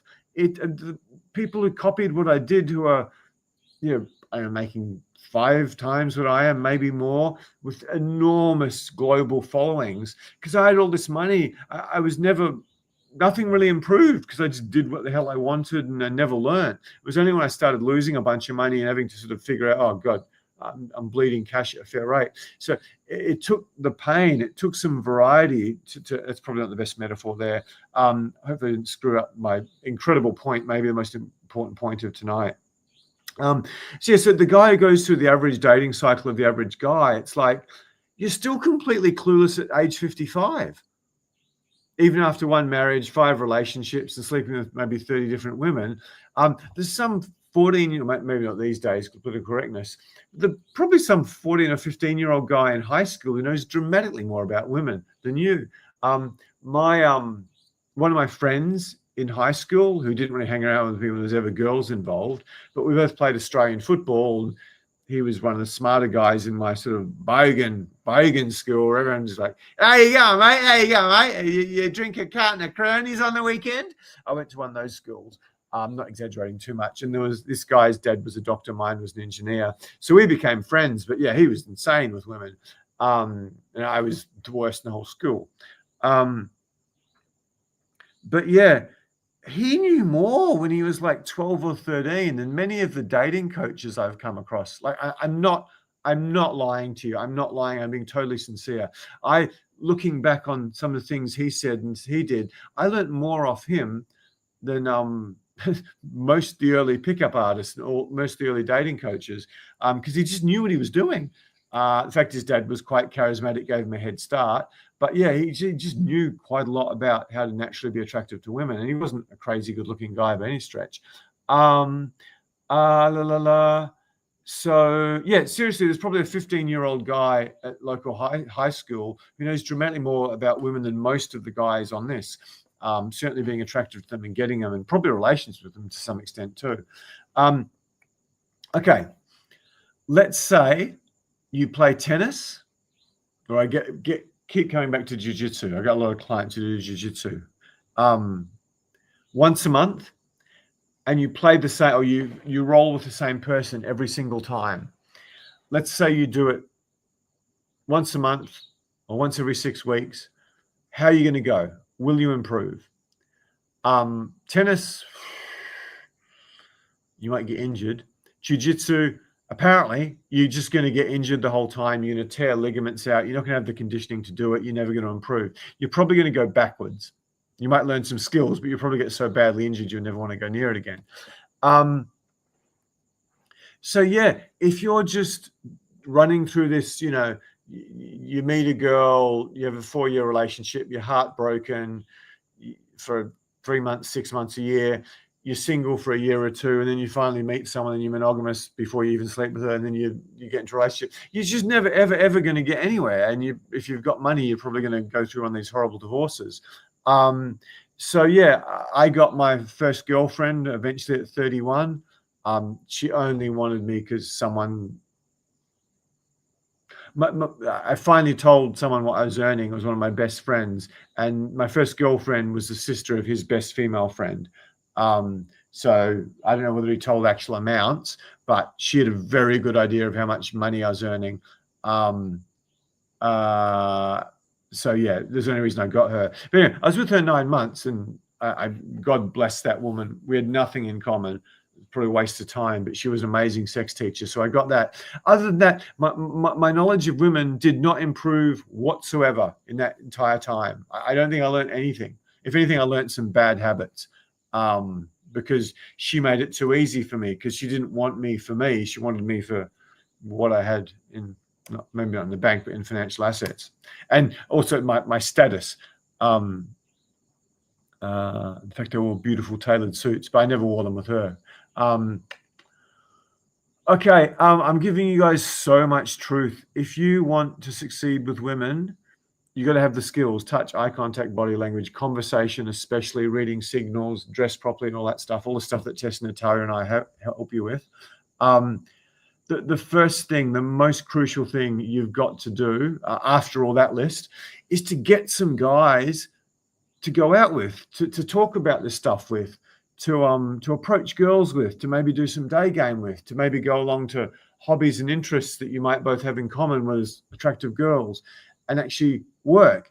There's a whole bunch of reasons for that. There's the teamwork, the camaraderie. I mean, if you go to the gym with a gym buddy, or if you play the same sport as a bunch of your close friends, you're probably going to improve a lot more. But it's also, you can share, you can swap wisdom, you can really get to know their situation well, and you can coach each other. Again, I honestly think myself, Tess, and Natalia are miracle workers. I've been doing it 19 years. It's not terribly big-headed. But yeah, you can still see stuff from 8 or 10 feet away that you definitely can't see when you're up close in person. So it's like, I think, oh my God, I'm just so good at this. I've been doing it so long. I've turned all these guys into crazy studs, and it's all me. It's all me. It's all me. And a good percentage of it is me, and not me. The girls I've trained and selected. But yeah, in my year-long community, one of the biggest factors is I just gave them a bunch of guys like them who I'd also trained. And I don't know if I'll tell the story now. I've got to be careful with what I say, just in case he's identified. He made, I don't know, he's balding, he's got no energy, he's not very masculine, he doesn't look healthy at all, he's overweight, he's not that tall. He's a very smart guy. But he went through the mastery community year with two of the biggest studs certainly one of the biggest studs in that city that I've ever trained, who was not an attractive guy at all, and extremely dorky, and a tall, good-looking guy who got insane results with women after we trained him. So he went through the mastery community with these two guys as wings, and we've kept in touch because we do have a bit in common. He's one of the smarter guys I've coached. And it's guy, how's it going with women? He's, I got like 2 Aussies, a Latino, and Eastern European. I'm not sure which one I want. How old are they? Oh yeah, they're about 20 years younger than me. Send me a photo. You're sticking your penis into her, as well as 3 others. Just explain the physics on this. I don't understand how you're doing this. But yeah, it's just, I mean, his wings are probably doing even better than him. It doesn't make sense. It doesn't add up how this guy can get these results with women. And I think, yeah, it's me. I've coached him so well. But I've coached many guys who had much more going for them, probably had a high level of skill, but didn't have the community and all the wings handed to them, that they just never ever got the same results. Yeah, this is one of the better stories I'll tell you. Because I traveled so long, I think I got to a pretty decent level with meeting girls in the daytime, particularly just randomly. It was a hot girl, I see her, and I somehow get to talk to her, particularly restaurants, cafes, anything like that, park benches, that sort of thing. but it was only when I met an incredibly charismatic guy who's probably legitimately ugly, but extremely charismatic, full of energy. And then probably close to the best friend of my life, if not the best friend of my life, who admittedly was a very, very good looking guy. It was only when I started going out in New York and occasionally some other cities with those two guys that I went from really good in the day compared to the average guy to, not that great at night, probably better than average, but nothing to write home about, to the point where, I know other dating coaches this is a bit big-headed to say, other dating coaches within my company were actually quite intimidated by me because I'd got a bunch of models in front of students, some of whom I went on and dated and had threesomes with.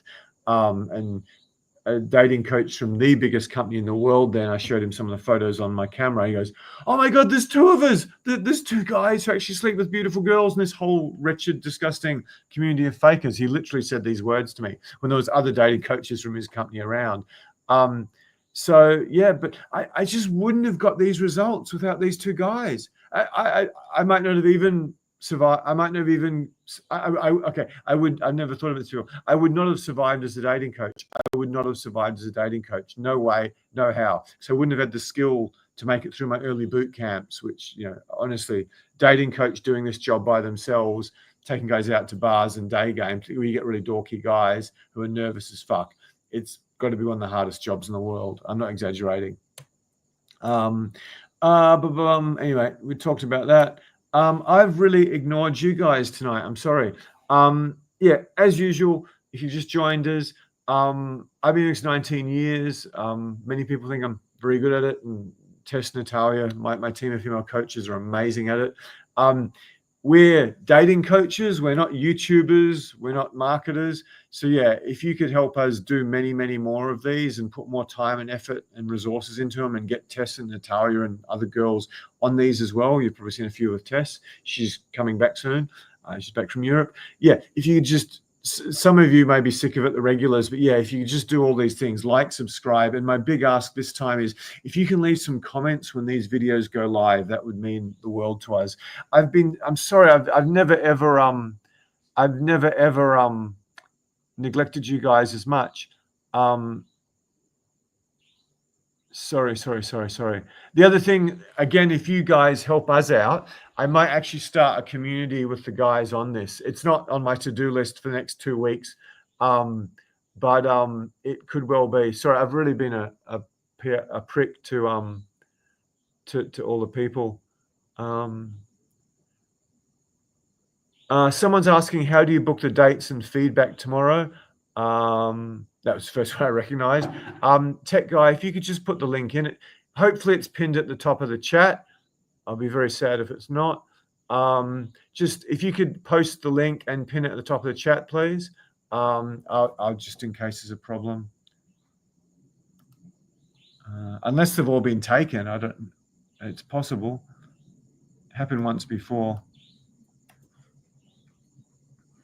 If you click the link and you can't see anything, if it's being posted twice, I apologize. If tech guy, if you could make sure it's pinned as well, please.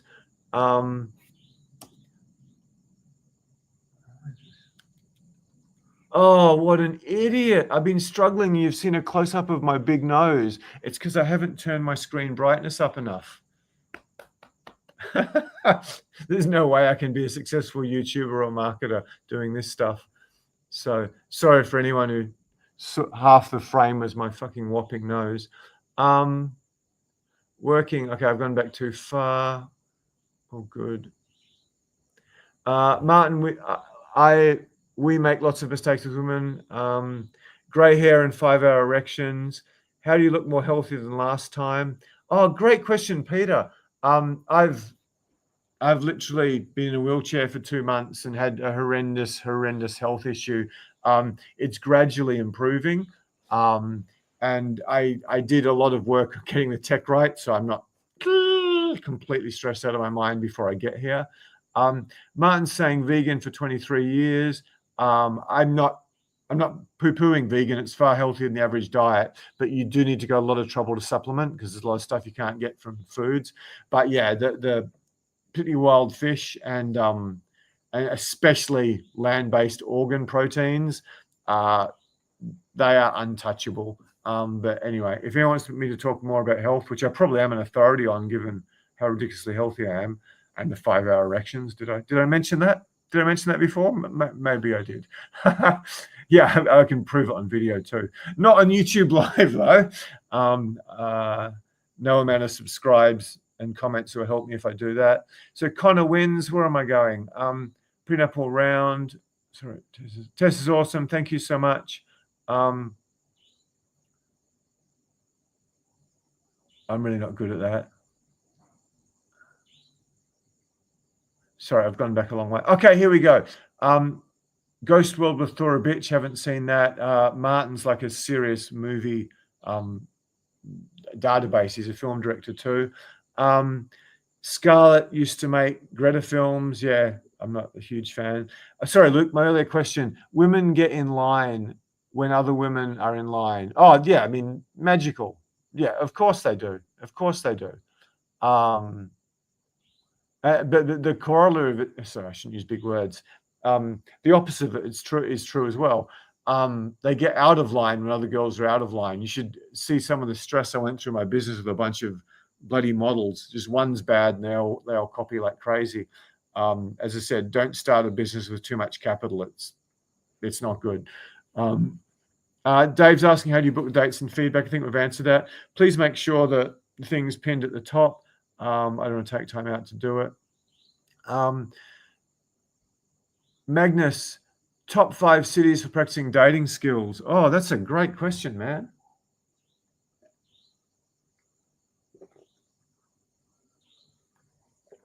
I would say a holiday location. For those of you who've come before, I'm getting closer to probably ceasing my boot camp event in Sydney. It's probably 6 months away, and I might do one occasionally. And replacing that with seminars, if I replace it at all. If I take off in the US, it will be completely different. And transferring it to Bali. And one of the reasons is I can just do the exact same boot camp in Bali, and you guys will just get so much value, and I can charge a lot more. There's a bit of hassle setting up and getting the staff, but I can charge. I mean, I chronically undercharge for everything I do at the moment because my marketing's not very good. No one knows me on YouTube. But yeah, and the simple reason is just so much opportunity. I've done a bunch of residentials. When I say a bunch, 2 each. Gili Islands, Koh Phi Phi. The first guys who did that were like some of the luckiest guys in the world. I've never seen women that hot in my life outside of Soho, Union Square, Manhattan, and Soviet countries. Like never. Maybe like one super cool nightclub in Perth or Fashion Week in Melbourne or something. So yeah, I would say wherever there's lots of tourists. So I mean, Canggu, Ubud in Bali, Koh Phangan, Thailand. In terms of cities, Sydney's really good because there's lots of good weather. The girls are a lot more standoffish than Melbourne. Melbourne, the people are super friendly. The other Australian capitals for beginners are much, much, much more difficult. Adelaide, if you like your bogans, well done. For some reason, a lot of guys who've got something going for them leave Adelaide, but a lot of the hot girls stay. So there's a fairly extreme discrepancy between how hot the men are and how hot the women are. And let me see. I mean, Sydney's probably got the creme de la creme of Australian women. Perth would be extremely hard to beat. It's famous for models, but unfortunately, there's a lot more men than women. But Adelaide, I think there's a lot more women than men. Last time I did the stats. I should post it again. I did this article called Best Cities for Single Guy that got hundreds and hundreds of thousands of views and the Sydney Morning Herald. Sam DeBrito, a tragic loss to Australia for anyone who knows him, used to write for the Sydney Morning Herald. It'd be an exaggeration to say friends, but we caught up quite a few times, and he was a really impressive guy. I don't know how he'd have gone in the woke media that we've seen lately, because he was a very honest guy, smart dude too. Luke, your advice, please. I went on a first date. After 5 minutes, the girl takes a phone call and continues to talk. I interject after she's on the phone for 4 minutes. She fobs me off. This is where you need much more. This is a good lesson for you, Luke. There's so many unknowns. There's so many variables to your story. Anyone who answered that would basically be leading up the garden path. Did she know about your financial situation?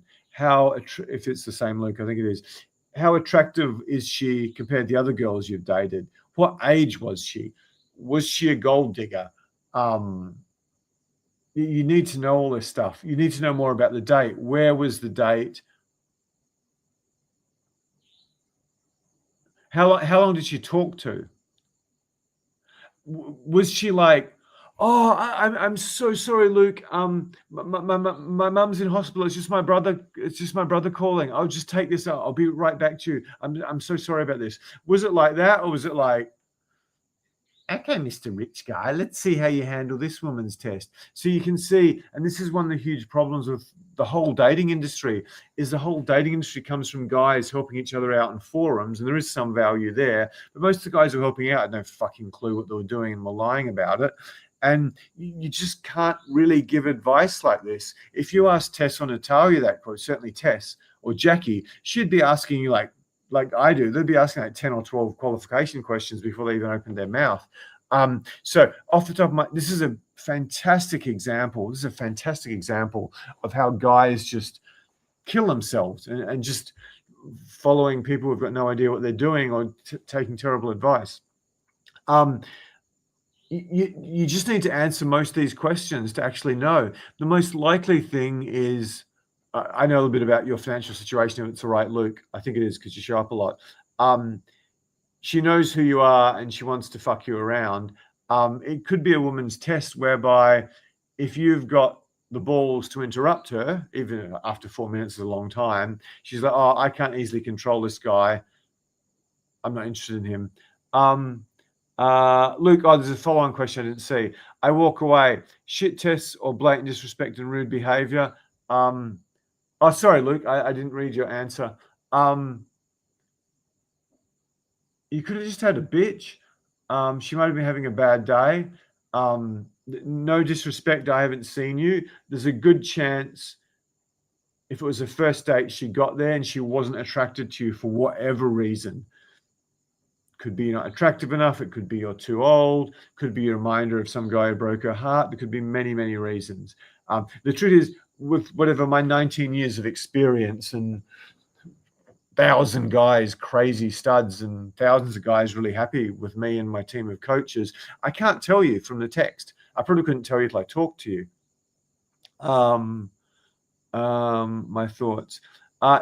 Terrible behavior unless something like that happened. Also was 25. Okay, here's some more content. He wasn't a billionaire when he rang me up, but an Aussie billionaire I coached rang me up.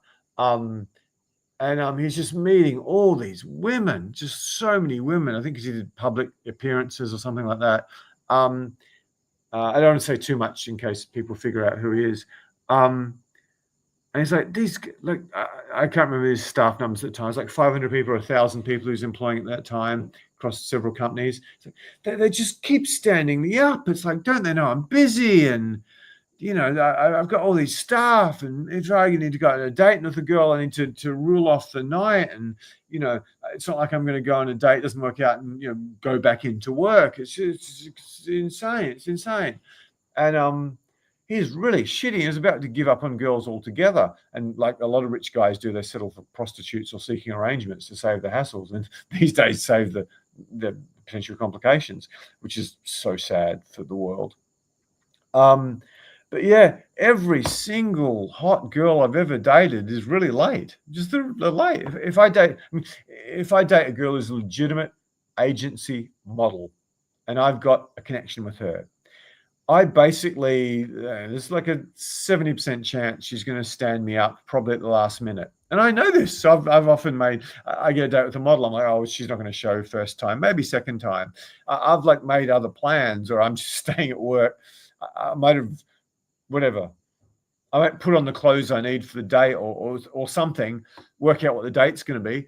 And then I go, oh, she's probably going to stand me up. And I just accept that. And just whatever, a week later, hey, Jody, yeah, just wonder what's up with you. Or I saw this thing on Twitter, made me think of you. What's happening? And she's like, oh, hi, James. How you doing? Hey, you free Sunday? Yes, I'm free Sunday. Do you want to catch up with me? Do you want to catch up with me? She doesn't say, do you want to catch up with me? She plays cool. But yeah, it's just, this is deep women's psychology. And the hotter the girls, the more they're going to fuck you around. So yeah, I mean, the love of my life, I can't honestly remember, but she was so late for the date. It was insane. I was about to go do something else. And she said, oh, I'm sorry, I'm late. But it was like the most honest, decent girl I've ever met. Surya, can I please get my my charger? I've nearly run out of... Surya? Thank you. If you just plug it in there, please. You can see how good I am at this tech thing. Great dating coach. Terrible at most other things you need to run a business. Just plug it in there, please. Okay, so hopefully that was valuable to you, Luke. If so, just let me know. I'm not going to give you an answer that is probably potentially leading you astray. Tough love, David. I'll get back to the points in a second. Ralph, got a date on Wednesday with a Russian woman. Hope it goes well. Yes, congratulations. I love the Russian girls. That is a special subject of mine. No one compared to Russian girls, I should say. Yeah, Natalia's good. If anyone joins up and they want archetypal Russian bitch, you ask for Val, coaching with Val. She made Australian champion kickboxer cry on Bondi to Coogee Walk. Natalia, tell me story. So this is a terrible Russian accent. Sorry, I got to focus on not running out of power. Natalia, tell me that... It's gone Italian. I'll give up on accents for the time being. Too much stress. Yeah, Natalia's a wonderful coach. Absolutely astounding. She'll do some of these. Tess is the main one. She's the head coach, particularly with the online stuff. Natalia's still amazing. Break a leg. Working with her at the moment. Okay, any questions? Adam, I haven't seen that name before. That's a cool name, Adam Anderson. Sex with women, would you say it's more about escalation rather than penetration? Jesus Christ, that's a good question. Okay, this is a wanky answer, but it's true. The greatest sex of all is about spiritual connection. That can still be really rough and weird, but it's about getting closer to God. Now, whatever, a bunch of people probably tune out. The connection you have with a woman is going to play a huge part in sex, but it's very, very similar to it's very, very similar to attracting them and meeting them. It's about having a skill set. You got to know what angles to hit. You got to know the positions to put them in. You got to know how to get over all these bumps. You got to know how to get things going when it's not going well. And yeah, without going into too much detail, I've mentored many people in the world now who are much bigger than me on this. And I mean, one of them hadn't even he'd slept with 100 girls already, never even tied a girl up, didn't know what a whip was. He didn't even spank him, he just ran through them. So yeah, sex is number one about getting close to God. Sorry for you wankers, for everyone who thinks I'm a wanker. Number two, it's about her mind. It's about her mind. I'm showing off a bit here, but I teach this to my students. I've made one surgeon, which wasn't a surgeon when I dated her, but she was 3 or 4 years from being a surgeon. I made her come by just touching her leg. Another girl I made come by touching her nipples one time. It's what is in their mind that produces the biggest orgasms. Plus, there's a whole bunch of stuff like, do you know the right angles? Are you in the right position? Is the mood correct? Did you do a good job of the date plan? Blah, blah, blah, blah, blah, blah, blah, blah. Okay, people saying Gold Coast, Melbourne. Yeah, again, if we get more love, I might look at starting that community. Luke's in Melbourne. Yeah, it'd be great if you guys catch up, but I've got thousands of guys like you who are fully trained as well. Um, um, um, um, um, uh, just tech guy, are there any spots left? Just give me an update. Um,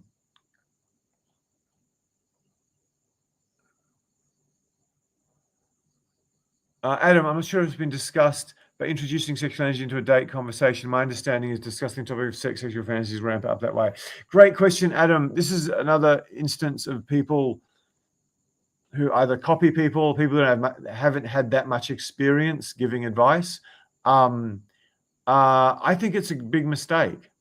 If you've got touch, eye contact, conversation skills, she's gone on a date with you. Women don't go on dates for fun generally. You might get the odd toxic bitch who takes free dinners off guys, but I mean that's a very, very small percentage of the population, probably similar to the psychopath percentage of the population. Amongst hardcore gold diggers, it might be a pattern. I think it's a big mistake to start talking about sex. How do I know? Because I've really screwed up many, many times. For a time, I've spent far too much of my life going in, out, in, out, in, out, and doing really wild, wild stuff with women. Sometimes two at a time. For a time, I would sometimes give a girl a quick massage, not long, and tell her some very explicit sexual stories. And there was one model in New York where that turned out to be like an atomic bomb. It might have been the best first night sex of my life. And this wasn't with a Latino girl, it was an American. It was wow. And there's been a whole bunch, I could tell you a whole bunch of other cases where me talking about sex, or us just even talking about sex, took it to the bedroom. But I can tell you a bunch of other cases where I tried that technique and it didn't work out. In some cases with girls I really, really liked. So one of the greatest dating quotes I've ever heard has nothing to do with dating. It's about tennis. It's like, never do more than you need to win the point. Never do more than you need to win the point.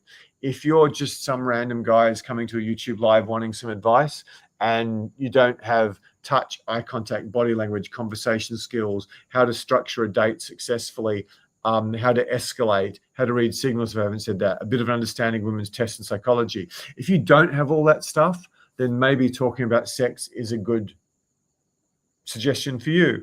But if any of my students did that, once I'd trained them properly, I'd be like, dude, what are you doing? What are you doing? You got this gigantic hole in your funnel, which sometimes works, other times just goes completely pear-shaped. Don't do that. Don't do that. Don't do that. So if you were my student, Adam, I'd say just don't fucking do that. It's really stupid. If you're some guy who's just going to come to a few of my YouTube lives and learn off the YouTube channel, which isn't particularly big at the moment, if it works for you, split test it, maybe continue with it, but I do it with caution. So Andrew Langer Show, whatever it is, saying, please don't, I don't understand that. Are you looking for dating coaches to join you in Bali? Yeah, potentially. I've got a bunch of good ones, but I don't know if I can get a hang of them, if I can get hold of them. The main thing is to hire female coaches because my two best coaches can get to Bali and they would love to do it, but because there's a lot of additional expense, and I really need to get a bunch of girls who are long-term in Bali, which isn't hard. I mean, there's models everywhere in Canggu. I know I've been with some of them, Canggu and Ubud, all across Bali. That's awesome. You guys are hooking up, connecting. Ralph saying, you look great, James. You must have Bali girls flocking around you. Are you still in Bali? I'm in Lombok. I'm focused intensely on the business, and unfortunately with this leg, I haven't been able to move. So I haven't been in, out, in, out, in, out, in, out the whole time. I just realized I'm plagiarizing that off Stanley Kubrick. Bit of the old in, out from Clockwork Orange. Top 5 of my favorite directors. Quite close in the Russian accent. I'm not good, but I can usually do one that's slightly amusing to Western people. A Russian girl goes, you have no idea about the Russian accent. Um, my favorite quote, there's been so many of the Russian girls I dated, probably my second favorite. I said, oh, and she goes, you Americans, Australians, you're so stupid, so stupid, so stupid. Because, Russian girls are learning in year 5 maths we don't get to do till year 11 if we do it at all. We're really stupid in Western countries, unless you're some privileged guy who goes to Stanford and all the Massachusetts schools. I'm giving you more information you need. I said, oh, so which of the great Russian works should I read? Because she was saying, you idiot, you read Tolstoy, Dostoevsky, Pushkin. You become man worth dating, apart from the sex. Sex is good. Everything else, you're a useless loser. I'm not exaggerating that much. And I said, oh, so which of the great Russian novels should I start with? She goes, what do you mean? I go, should I start with Crime and Punishment, or The Brothers, whatever it is, I can't pronounce it, or The Idiot, or War and Peace, that's very, very long, or Anna Karenina, if I'm pronouncing it correctly. She goes, you read in English? And I go, yeah, well, I'm not going to learn Russian just to read a fucking book. She goes, don't worry, it is for child. Don't waste your time. So, yeah, she didn't think much of anything to do with English. Martin Lewis agreed. I prefer that Aussie bogan accent on New Zealand. Really? I'm not very good at that. Deep Southern doesn't work for me. Like one of the great women of my life was was Russian born in high school, or most of high school, then educated in France. She had the best accent of all time. Having said that, okay, what's the best accent for who comes the sexiest? Which accent is that? Can anyone guess in the chat? I've probably got enough of a sample size to give you a somewhat statistically valid answer. Which accent sounds the best when they're coming, is the most sexy? I haven't had a hardcore Afrikaans girl come. I've had a couple of Cape Town girls. It wasn't too bad. No, okay, I've got to do more quiz questions. That's why my seminars are so much fun.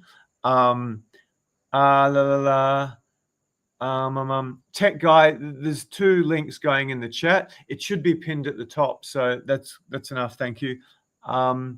That's weird why it's going twice. I don't know about that. So yeah, American, never. European, which one?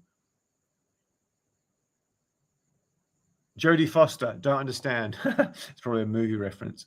Can anyone guess the best language to hear girls come in? Okay. Luke. Martin. No, not Australian. How do we make it happen, Luke? Being vulgar in sexual discussion is bad, but introducing stories about funny dates, stories about good dates. I would say no to that for a guy with skill. But if I haven't coached you, if Tess hasn't coached you and you're doing that and it works, then if you've got some idea of a scientific method, which most of my clients do, I would keep doing what you're doing. But for guys I've coached, I'd almost always try to talk them out of it. I've just screwed up too many times with girls I really liked, and all the sexual stories done is it's probably expedited something that would have probably happened anyway. I probably had some level of skill at this stage, but yeah, introducing it has just cost me sex that I would have otherwise got. 1 or 2 of whom might have turned into someone quite special. So I'm against that for guys I've coached in most cases. I don't know. Maybe Czech, British, Russian, British. Oh, hell no. Oh, an upper class British girl can be good. Serbian, no. It is Espanol. Brazilian's pretty good, but a proper, really beautifully bred Spanish girl, the best orgasm sound you can ever have, I think. Again, generalizations, there's differences. Some really feminine Australian girls sound good when they come, just not very many. They all sound good, but some much, much better than others. Ralph saying, good to go get Chinese takeout. I've still got a few points left. I'm really crapping on. Oh, Jesus Christ, it's one of the longest one ever. Antoli, I can't pronounce that.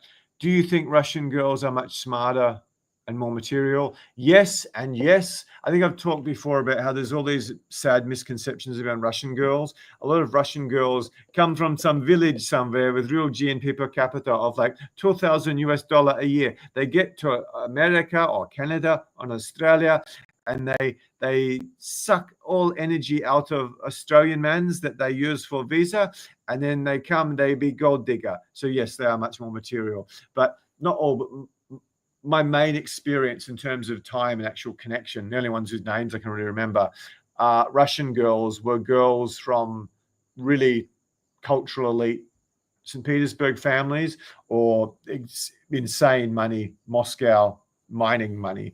So, I mean, I talked before about the Moscow mining money girl. I spent, I can't remember what it was, $500, this $400 US, booking this extensive, what was it, 4 or 5 day tour of Bali.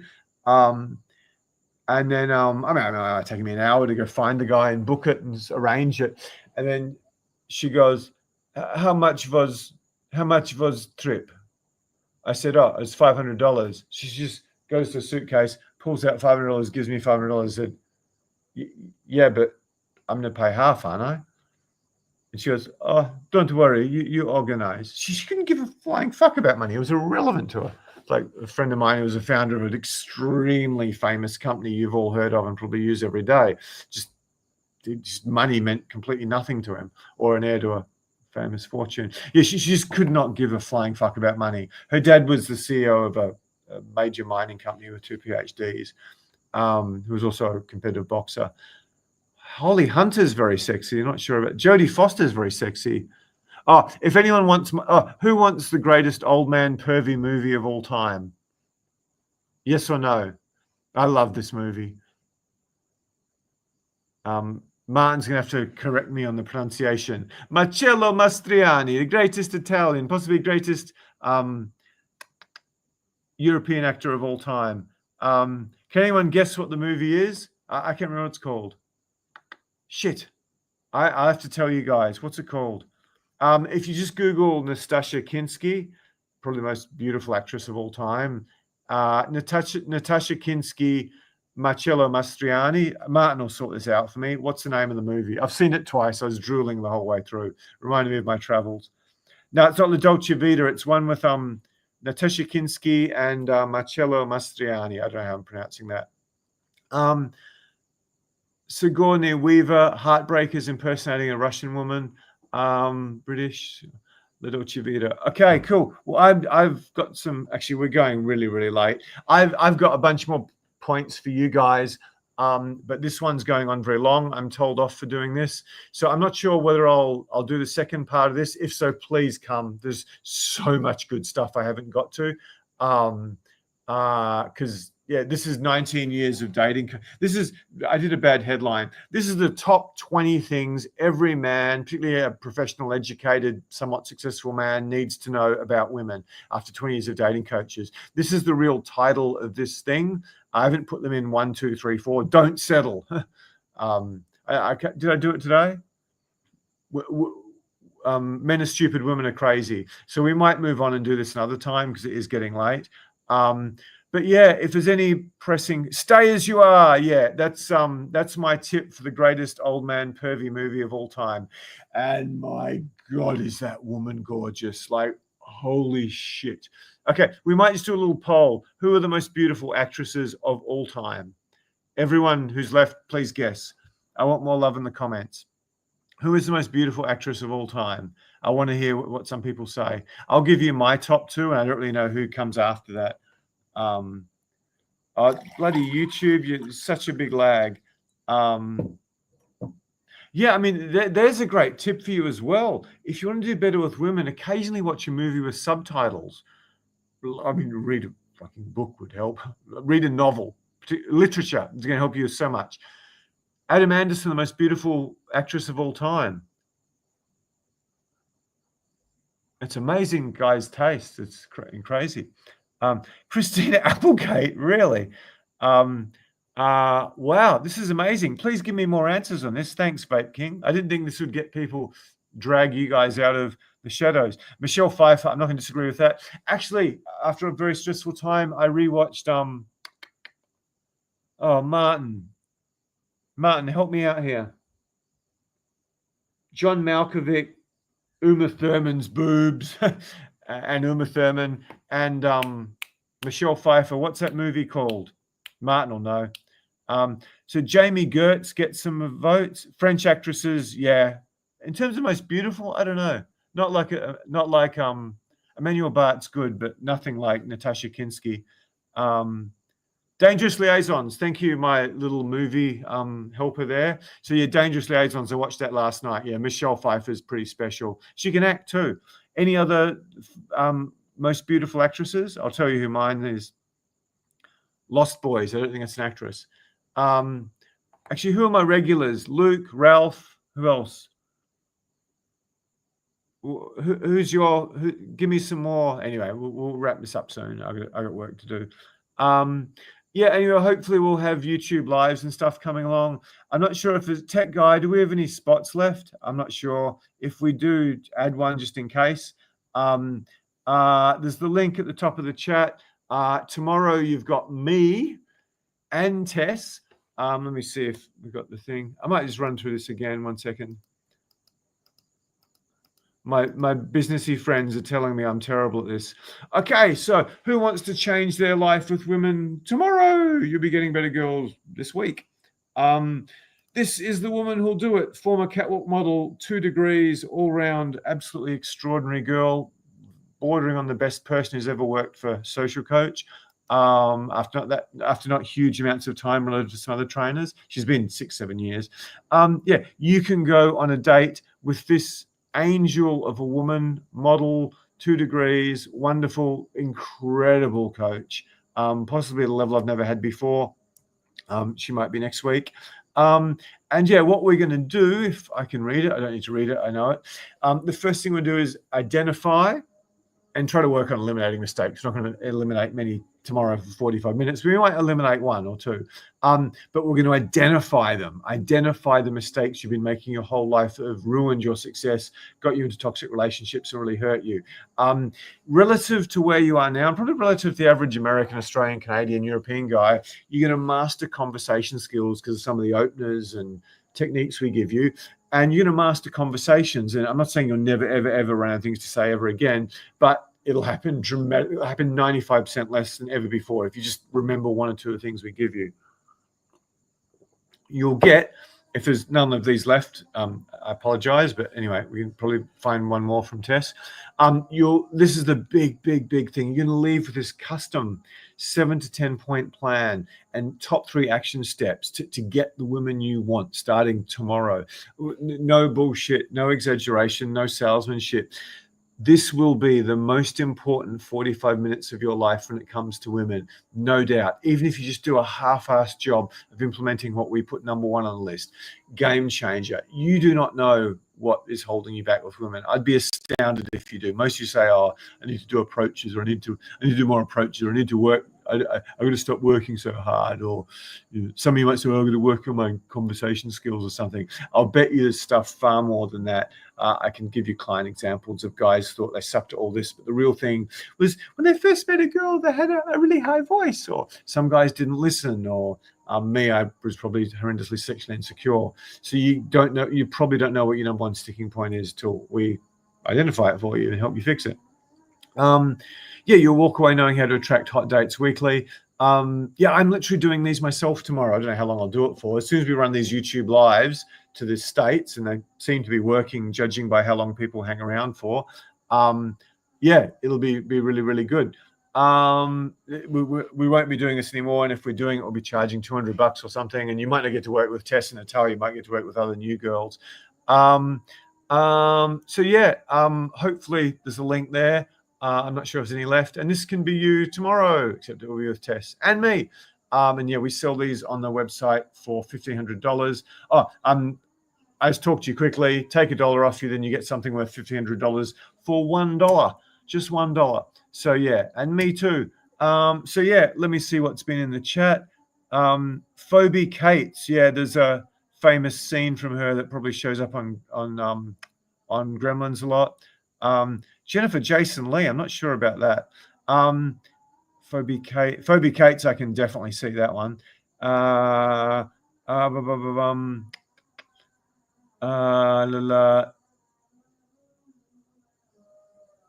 are we? So yeah, in terms of my two favorites, actually, Martin, if you put in the chat for me, by far and away, she's not tall enough. She's actually got quite a big nose and a weak jawline, but her face, her eyes, her lips, her cheeks, her hair, her sensuality. Oh my God.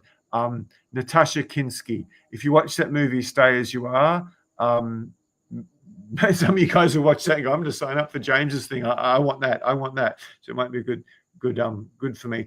But yeah, it's a really good movie too. It's a really good movie. It teaches you quite a lot about women. And Martin's seen it, so he should know. So yeah, watch that. And where are we? And yeah, probably now she's much older in Paris, Texas, and she's got blonde hair. So watch the earlier ones. Tess, it's not Tess the Coach, Tess the movie by Roman Polanski. She's pretty beautiful too. But the one Stayers, whatever it was called, she's absolutely breathtaking in that. Second, she's not like wow beautiful, as in, oh my God, you remember her for the rest of your life. But Kelly LeBrock is like, Jesus Christ, that's a hot woman. She's like an archetypal, beautiful agency model, just like very down the line. She's not like unique like Natasha Kinski, or you'll never forget her.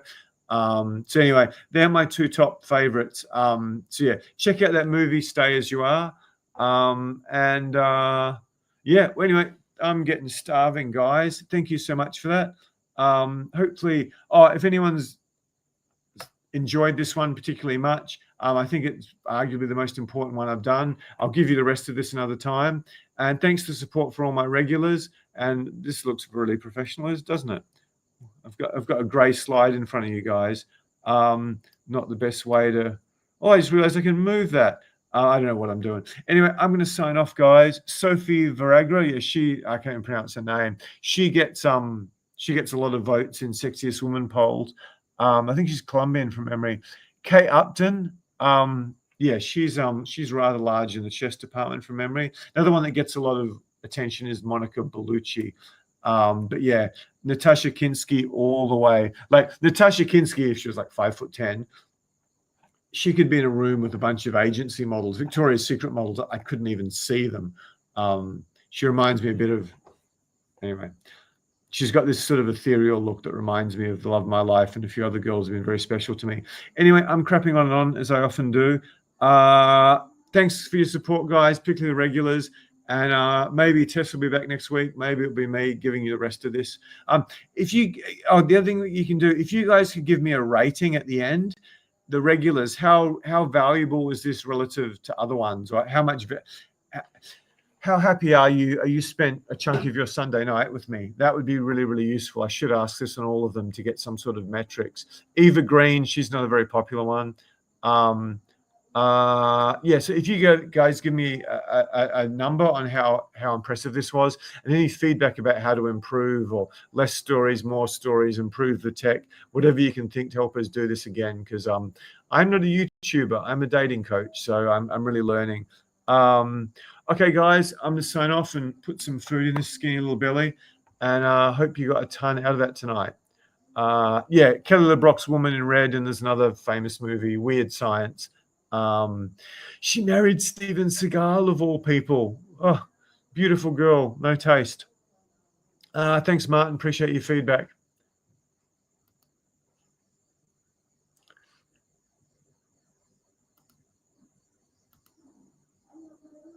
See you guys. Oh, sorry, you're